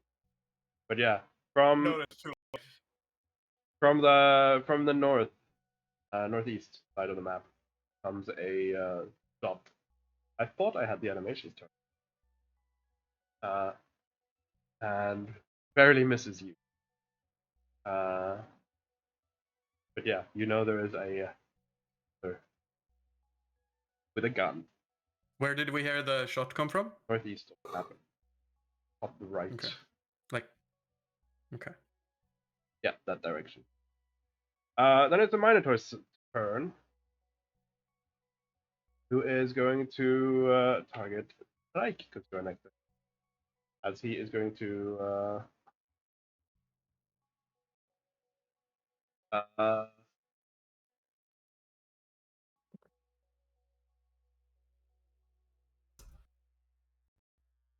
he's gonna try and maul you with his horn. Maul whom? Trike. A hit.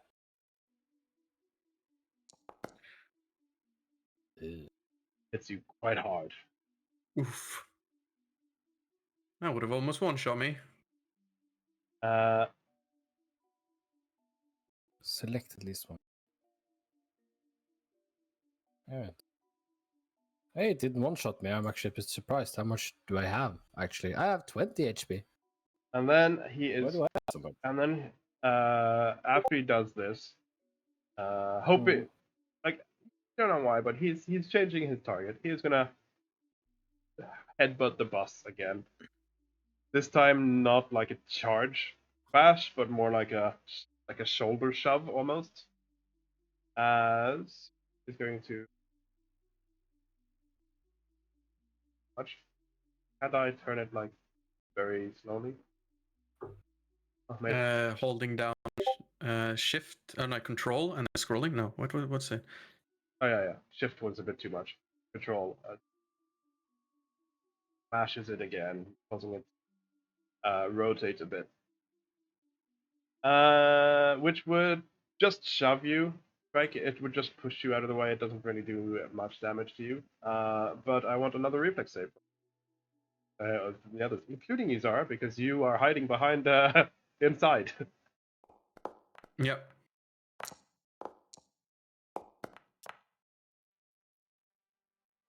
All succeed. No, Dang, that I was have a perception. good balance. It's one or two more on that because Yeah. I rolled the perception instead of a reflex. Yeah. You're all fine. Managed to stay balanced on top, and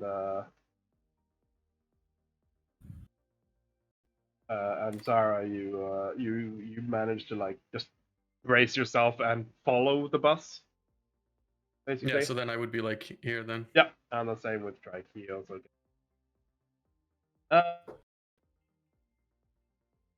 For Rai and Kaito, who's on there, you see that the other team, who are still unconscious, are getting a bit dangerously close to the bus if it happens again. Yeah, I was thinking about it. Meanwhile, Trike, you see that the bus driver is he's dead. His legs are mashed potatoes. Give you a horrible visage in your head. Then it is Kaito. Okay.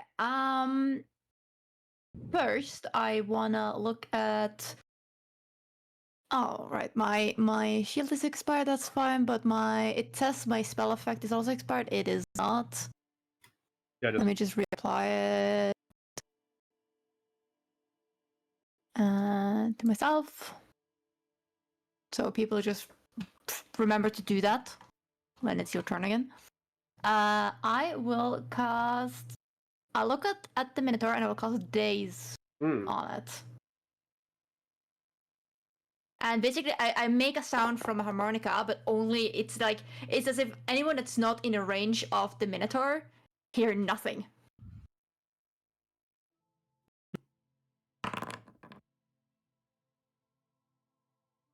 He's also oh no, he's not critically failed, right? No. Then my last action, I'm gonna jump down from the bus. 5, 10, that's 10, 15. How much speed do we have? 25. Yes. So I'm gonna get here under the tree, and I cannot do it this round. But basically, what I'm doing, I'm gonna start dragging them away from the bus. Yep. I will tell. So that if the bus gets moved again, I will. I will tell you though as well. You can try and wake them.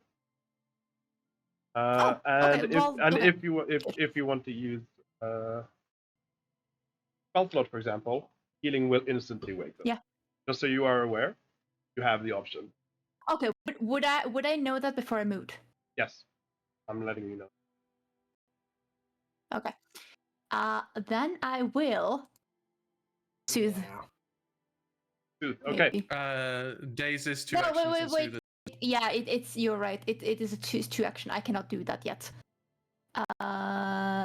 You are correct. Is it any? No, it's healing that does. Okay. Then never mind. I would have gone down here, and I wanted to do something. Yeah.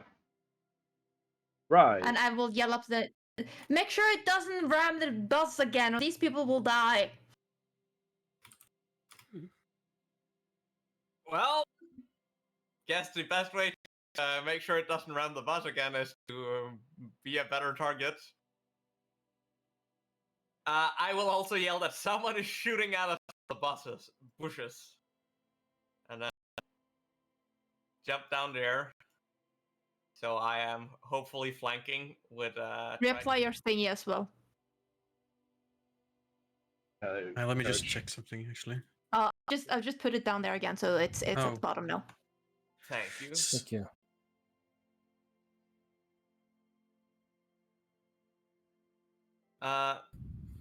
And then I will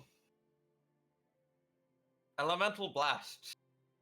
And I'm using this in melee, so there will be 2 additional damage for my strength. Mm-hmm.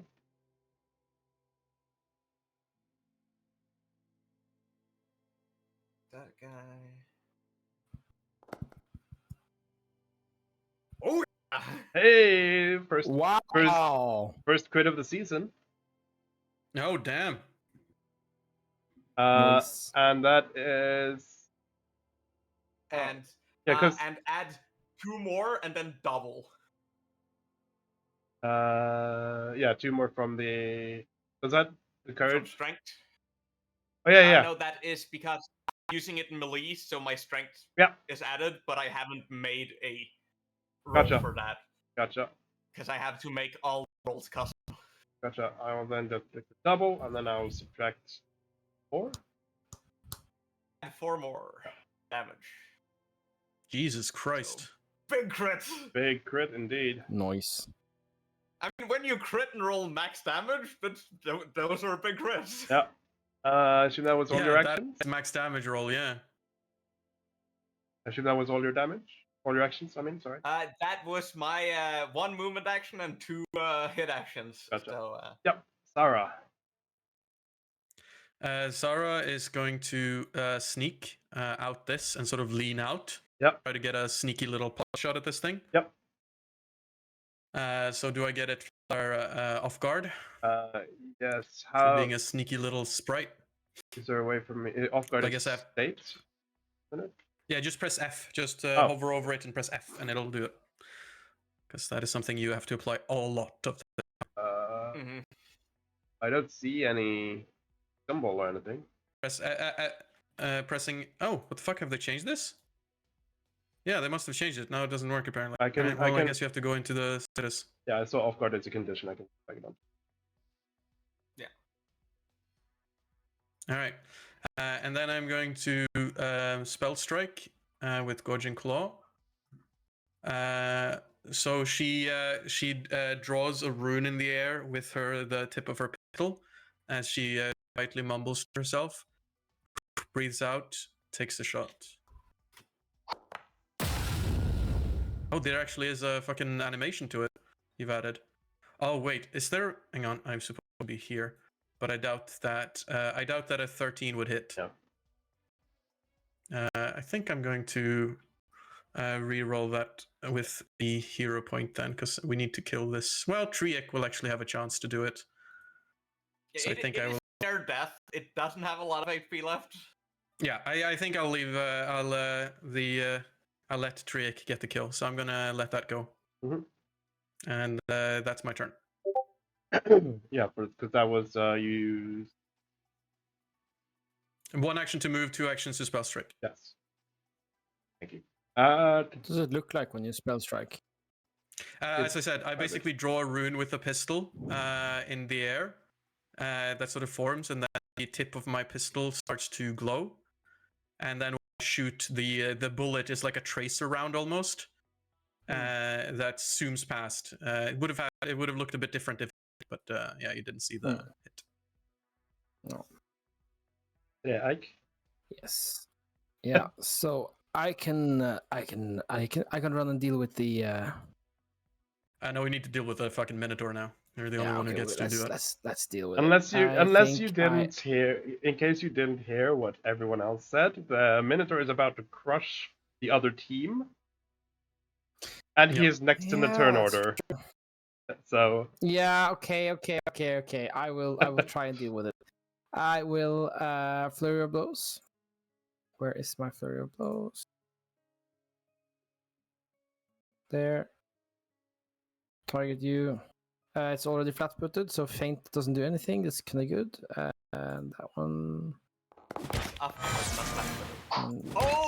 second crit. Nice. roll that crit. Oh yeah, wait. Were they the 5 and the 14 were normal, right? Yeah, I hit damage, and then like, oh, I should The hit 14 was a crit. crit. Yeah. I push, and that's enough. So I And see, rolled. This is why you roll one attack at a time. And Why? finish one attack at a time. He did. Yeah. Okay, so I rolled a crit.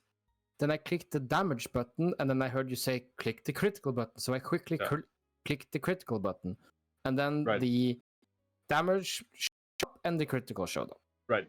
I And thought then you clicked I think somebody's deleted my damage. I did, because I thought you clicked the damage on both attacks because you rolled 2 attacks. Yeah. But yeah, it was a 14, and that is a kill. Nice.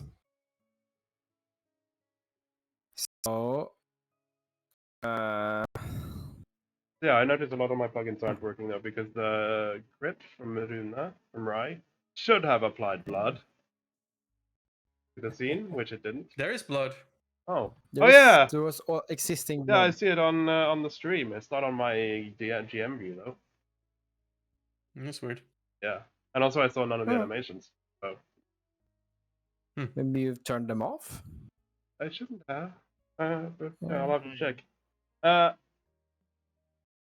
Yeah, that was your flurry of blows. What? You've got 2 more actions. Yeah. I am going to spend my key point to run towards the other guy. So I'm going to use this one here. Like it says cast time verbal, so I guess I say or something. I don't know. Hadouken! And it should allow you to move a measly 40 feet. If you moved, yeah, if you that's not where I clicked. I don't know where it moved me there. I clicked up here, so that was interesting. I was standing there. I want to go up there. I should have been able to move there, so I'm just going to move myself there. Yeah. Okay, and you can roll a perception. Nice. I will roll a perception. Hidden or It can be. I'm just going to do my open. GM roll, and you can reveal it. Yeah. Then you can reveal it. That is a 16, and it is enough. Can I actually just reveal? Yeah, reveal. Yep. So that is enough because he isn't the most stealthy person. There we go. He doesn't have a turn, sadly, but he is not the most stealthy. He was just that. Yeah, you do see a what looks like a mercenary, not too heavily armored or anything, but he definitely like army pants and a tactical. Yeah. Extravagant. But he does have a like a hunting rifle. Now, one thing that you do notice, one thing you do notice though, is that only until Rye pointed it out, none of you heard his shot. Huh. I'll spend my last action to run towards. Mm-hmm. And I have an amazing 20 feet movement speed because I'm a slow ass waterman. Yeah. Yep. Then it is him who is going to panic at you coming close, and he is going to reload. Where he is targeting you. Yeah. Gonna reload. And then At whom? at you. You're charging him. Then he must succeed on a DC 5 flat check. He's rolling.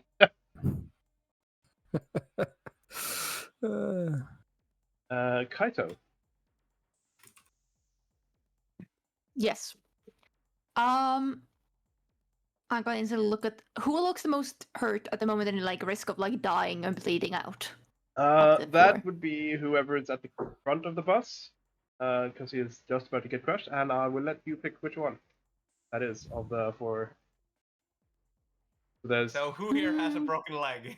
Yeah. Diego, Mikal, Moriko, or Salazar. Alright, well, that's the one I'm going to heal with a soothe. Mm-hmm. and get up. So let's say that is Diego. Okay. And I'm gonna heal Diego. Alright. You heal Diego. I don't know if I can. Yeah.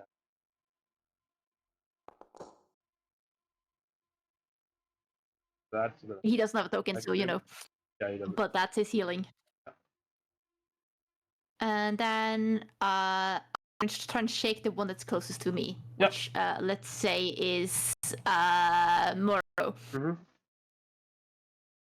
Yeah, it's just And like try and wake her up with an action. yeah, you do. It's not like just need to spend an action to win.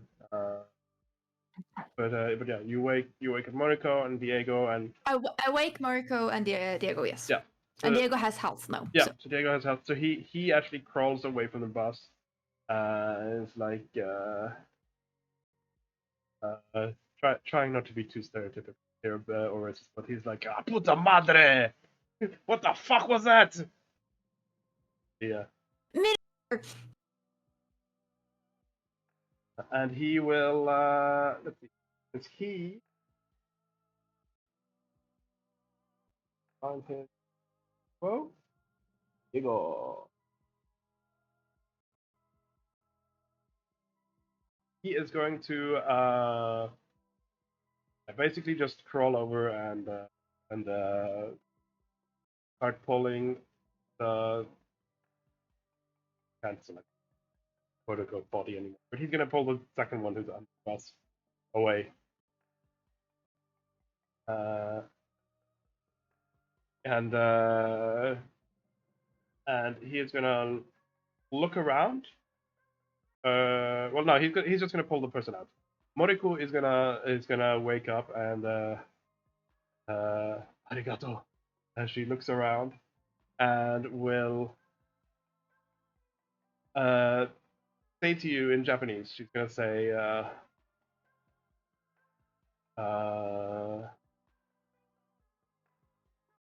"What's the situation?" Minotaur rammed the truck, snipers on the other side of the road. Yeah, she's just like leaning up on the floor, but she's looking around and Possibly more assailants, a known amount. and she yeah,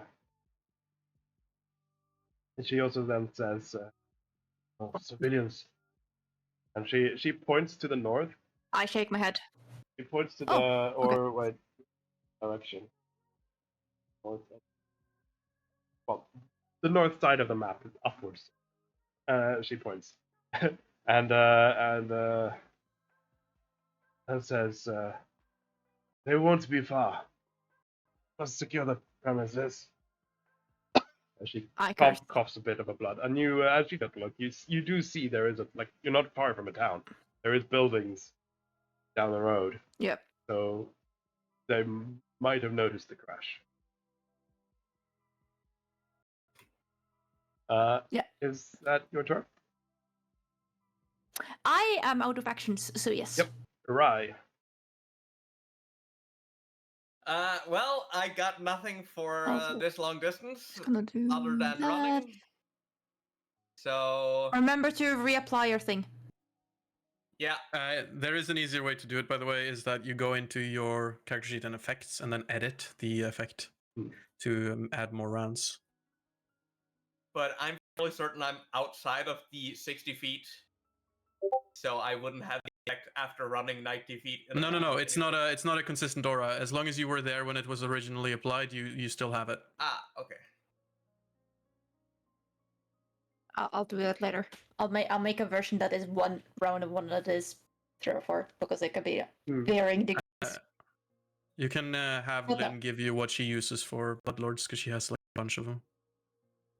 Yeah. So you move 3 times, right? Yeah. Yep. Then it is Zara. I moved 3 times. So one thing that I noticed is that we didn't update the gun ranges because they're currently set to 30 feet, which I feel that is probably a bit short. Would make sense for the lighter pistol. So Is it okay we set it at like at least 40? I mean, because range increments is still a thing. You can shoot farther. It's just that it becomes less accurate. 30 feet is like the recommended maximum range for handguns efficiency. Like actually, after that they become increasingly inaccurate. So I think that's sort of that's kind of what we had as well. So yeah, let's go over here with 2 actions. I'm then going to target it with a pistol shot. But before I do, this looks as I'm like flying. I'm going to do. If you've seen Wanted, she's going to like curve the bullet by like flicking the gun. She's going to use a shooting star focus spell. As the projectile, instead of it being like a gun bullet, it becomes like a tiny meteor that just flies and curves with this beautiful sort of scintillating pattern. So I will try to hit it. And I actually do. So this will ignore cover as well as concealment, but that doesn't matter, I feel like, here. For measly 3 damage. However, that does refresh my spell strike. Also, it can no longer benefit from concealment and cover from any other creature until the start of my next turn. Nice. So as the trail sort of lingers in the air. That's my turn. This strike.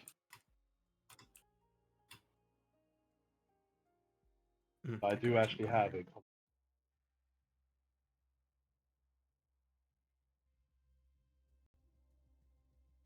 Yeah, I turned it on because I realized we had not done it. Yeah, just have it on my personal ear piece. So yeah, I don't think I have more than 1 focus spell, right? Is that how that works? You should have 1 focus point at level 1, correct? And I used it, so I don't have it. So if I run 3 times, I get hair.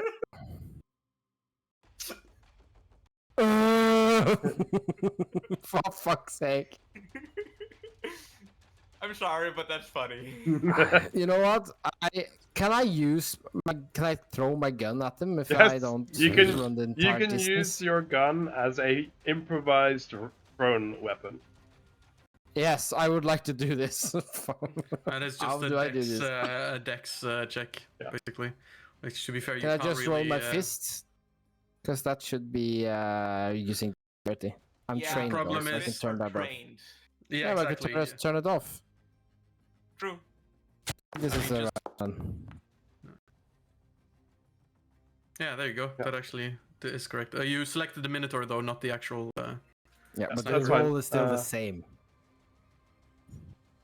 Except, this guy does have higher AC. So yeah, you throw you throw your gun at him, and you do hit him, but it's like it's a gun that's thrown at someone who is 30 feet away. Yeah. So it doesn't Like, exactly do damage. He's just like, ow, what the fuck? This bald guy just sprint at him very slowly, then throwing him. It's so bad. As he is gonna, Instead of being an actual attack, can that be a action? It would have still failed, to be fair. As he is my turn. Yeah, he is gonna from his bandolier get another bullet. Quickly reload, or put it in, pull the lever, and this is how you use a fucking gun. Just stuff like you. Yeah. As he is gonna. You should thank him for the education. Finally hit someone. yeah, you should thank this guy. As he finally hits someone.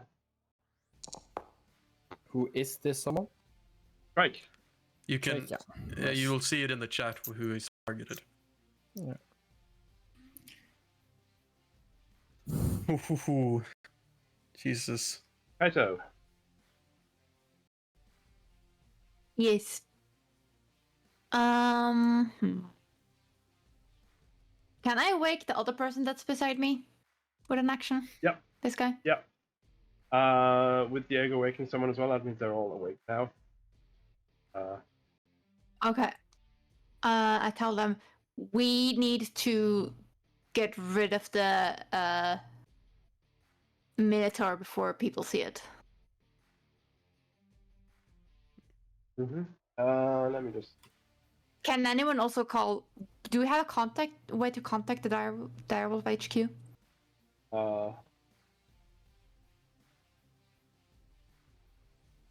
So Mikal will immediately like confirm like I'm on it when you say about getting rid of the Minotaur. And Moriko will start weaving a spell. She's not like her turn will be at the end of the round. I'll just say it does. Salazar will whip out his phone. You also notice that he starts casting a spell. Well, they are agents. I trust them to do what's right, so Yeah. I am not suspecting anything. If that's And while Mikal, Diego, he will go around and like look at like assess the situation. And Hi. basically be like, well, quite of a pickle. Was that your turn? Sorry. Nope. I have 2 more actions. Right. Can I do some kind of perception or anything or search action to see if there's more assailants? You can roll perception. Blind. Blind. Okay. You do not see any more assailants, but you do notice that there is a small crowd coming from the town. Shit. Okay, is the town north or south, like from the road? North. Up or down? North. Okay. We need to distract them. I will also give you the coordinates because you looking around, you see road signs, and with the coordinates you can actually see when you put the little man on the map. Mission.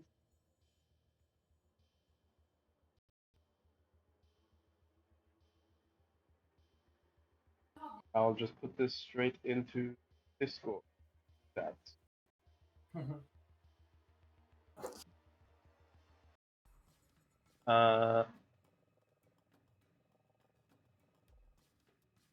That pin just shows so the Copham. problem is that pin just showed the map, like the whole town. Pretty sure I put that in. Yeah, it didn't show an actual pin. Yeah. Yeah, I did not show a pin. And I will. It's. Are we? I know. I have a screenshot, so I'll find the exact coordinates. Oh, that doesn't help. There. You can just enter that into the search screen of Google Maps, and it'll take you to the right one. That is where you are. Oh, that's not far from civilization at all, is it? No. Oh no. It's as a matter of fact, it's very close. Yes. Right, I literally just on the side there. Oh boy. Yep. Which is why people are already running to see what's going on. Because it's been like 12 seconds or something. Okay. Yeah, they just saw her crash. Okay. Yeah. Would that be from? Then it was going that way. That would have been from the same Would that be like car park. They're coming. Yes. Okay, but would that be left or right for me? Mostly north, the north side, mostly because they would be coming down the Like, road. okay. Yeah, Yes, that's okay. a good angle. I'm going to start and try and meet them to try and distract them long enough for people to get rid of the Minotaur. Mm-hmm. So starting to go that way, but like I'm hobbling a bit, like doing a bit, like I'm using my cane, but I'm using my cane extra. Yeah. To kind of gain attention. Yeah. Are you like instead of waving the with your stuff other that's arm? hidden by the bus. Yes. Yeah. Okay. But like trying to as well, like making a 45-degree move away from the bus. Yeah. Yeah. Rye. Yep. Right. Yes. Let's see here. Up there. And shard strike again. In a actually, in a cone. I think yes, in a cone.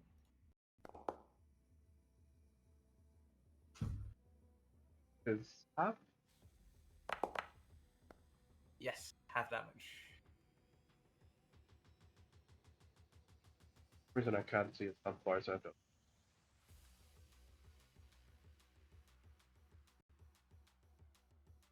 And that was. Yep. Then it is Zara. Yes.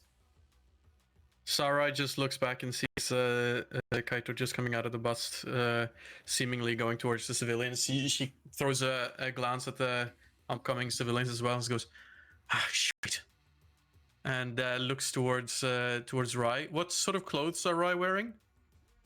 I'm wearing a motorcycle jacket. So I'm officially efficiently wearing studded leather. Yeah. So I'm going to oh, it counts the okay, so I can go one more. I'm going to spend 2 actions to get closer.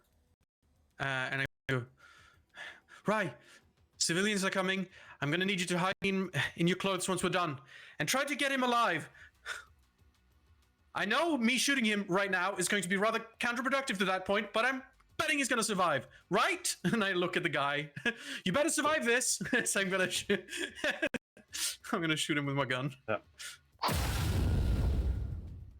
See, you did well. And that's my turn. Greg. Right. I'm going to run. For fuck's sake. Yeah. Good thing I'm a monk. I'm gonna spend 2 actions on running next to him, and then I'm gonna take flurry of blows.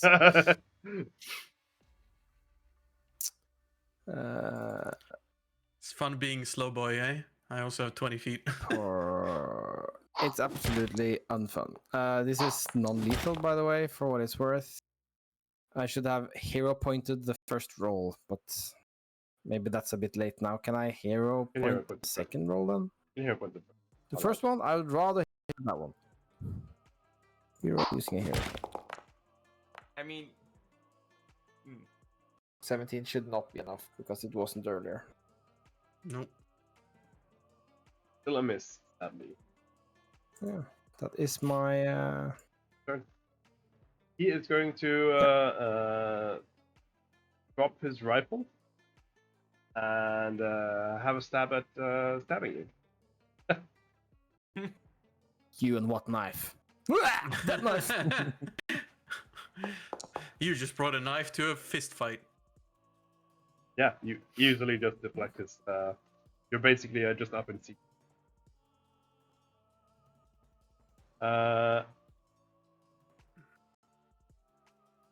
Kaito, I assume you're just gonna spend your turn distracting and keeping, like, doing your best to keep people back. Yeah, but I'm gonna do it by also casting Warp Step, because that means I gain +5 feet movement speed, so my movement speed is 30. I have to move twice at least, but I'm gonna use all 3 of my movements, kind of, to including this one to move. So my speed is I will be able to move 30, 60, 90 feet. Not the CQC. Like, I was thinking of Matthias. Yeah. I know. Up there, but like kind of a bit off Yep. the map Yep. to kind of just like, yeah, you Yep. know. Yeah. And when I'm getting closer to them, I'm going to go like, help! The bus, it crashed. I don't know what happened. And yeah, you know. We won't need to And roll on yeah, that that's yet. my material. Right. Yeah. Let's get up here, and then a 2-action elemental blast again.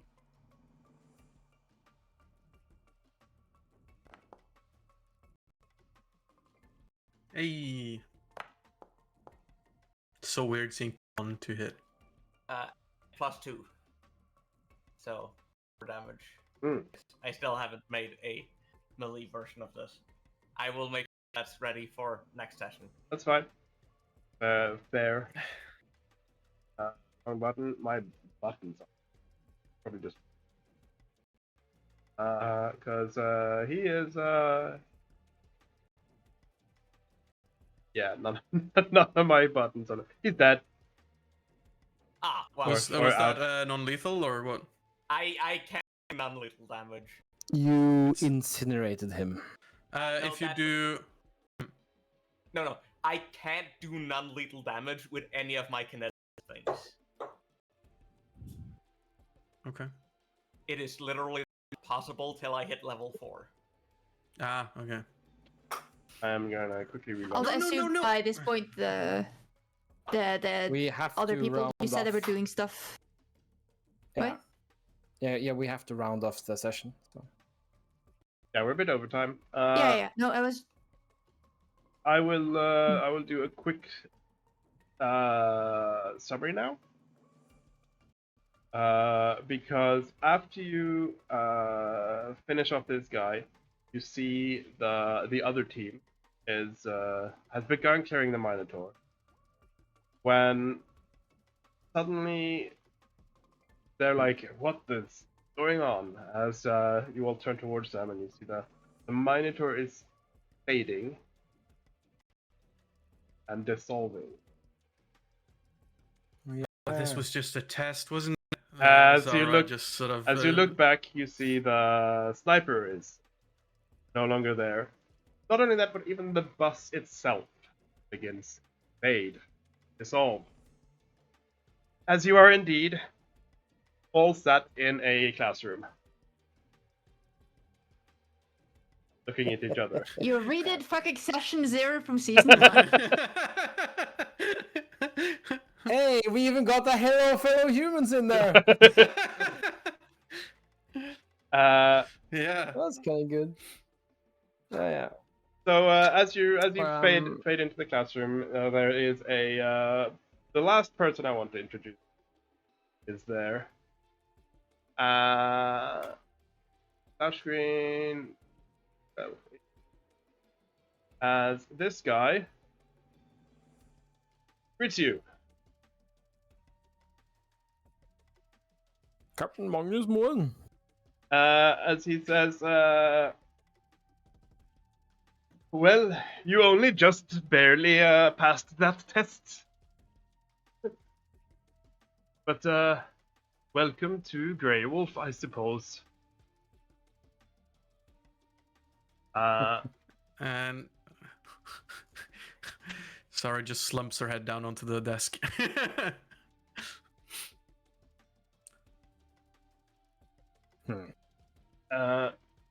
He introduces himself. I am Magnus Moen, and I will be your captain for both of you. You look around the room, and you see the other team is here as well. Not wounded at all, either. And he says that you did step on the bus with our other agents, and he drove you here to London. But during your trip, you were knocked out and put into a dream world where you and we evaluated how you reacted to the situation. And he pulls up like a small video on like a projector, and it's you can see that the video is fuzzy and almost like a simulation, like a 3D simulation, but it is definitely the exact actions you have done and everything. From this evaluation, your team, and he points to you guys, will most likely be led by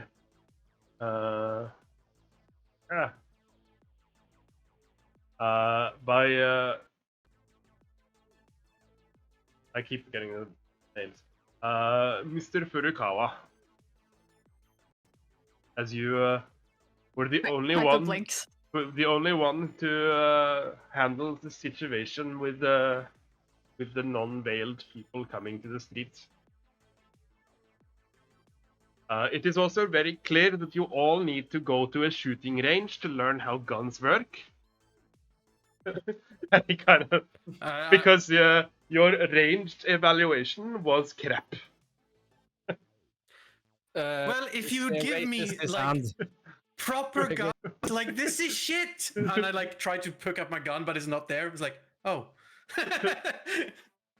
Have you tried throwing it? Yes. He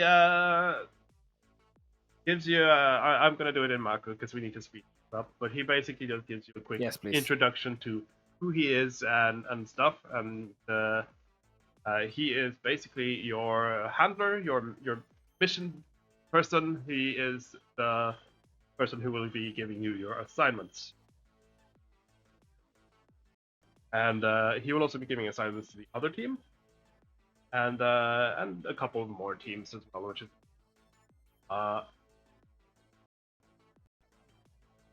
you are you have passed the trial, and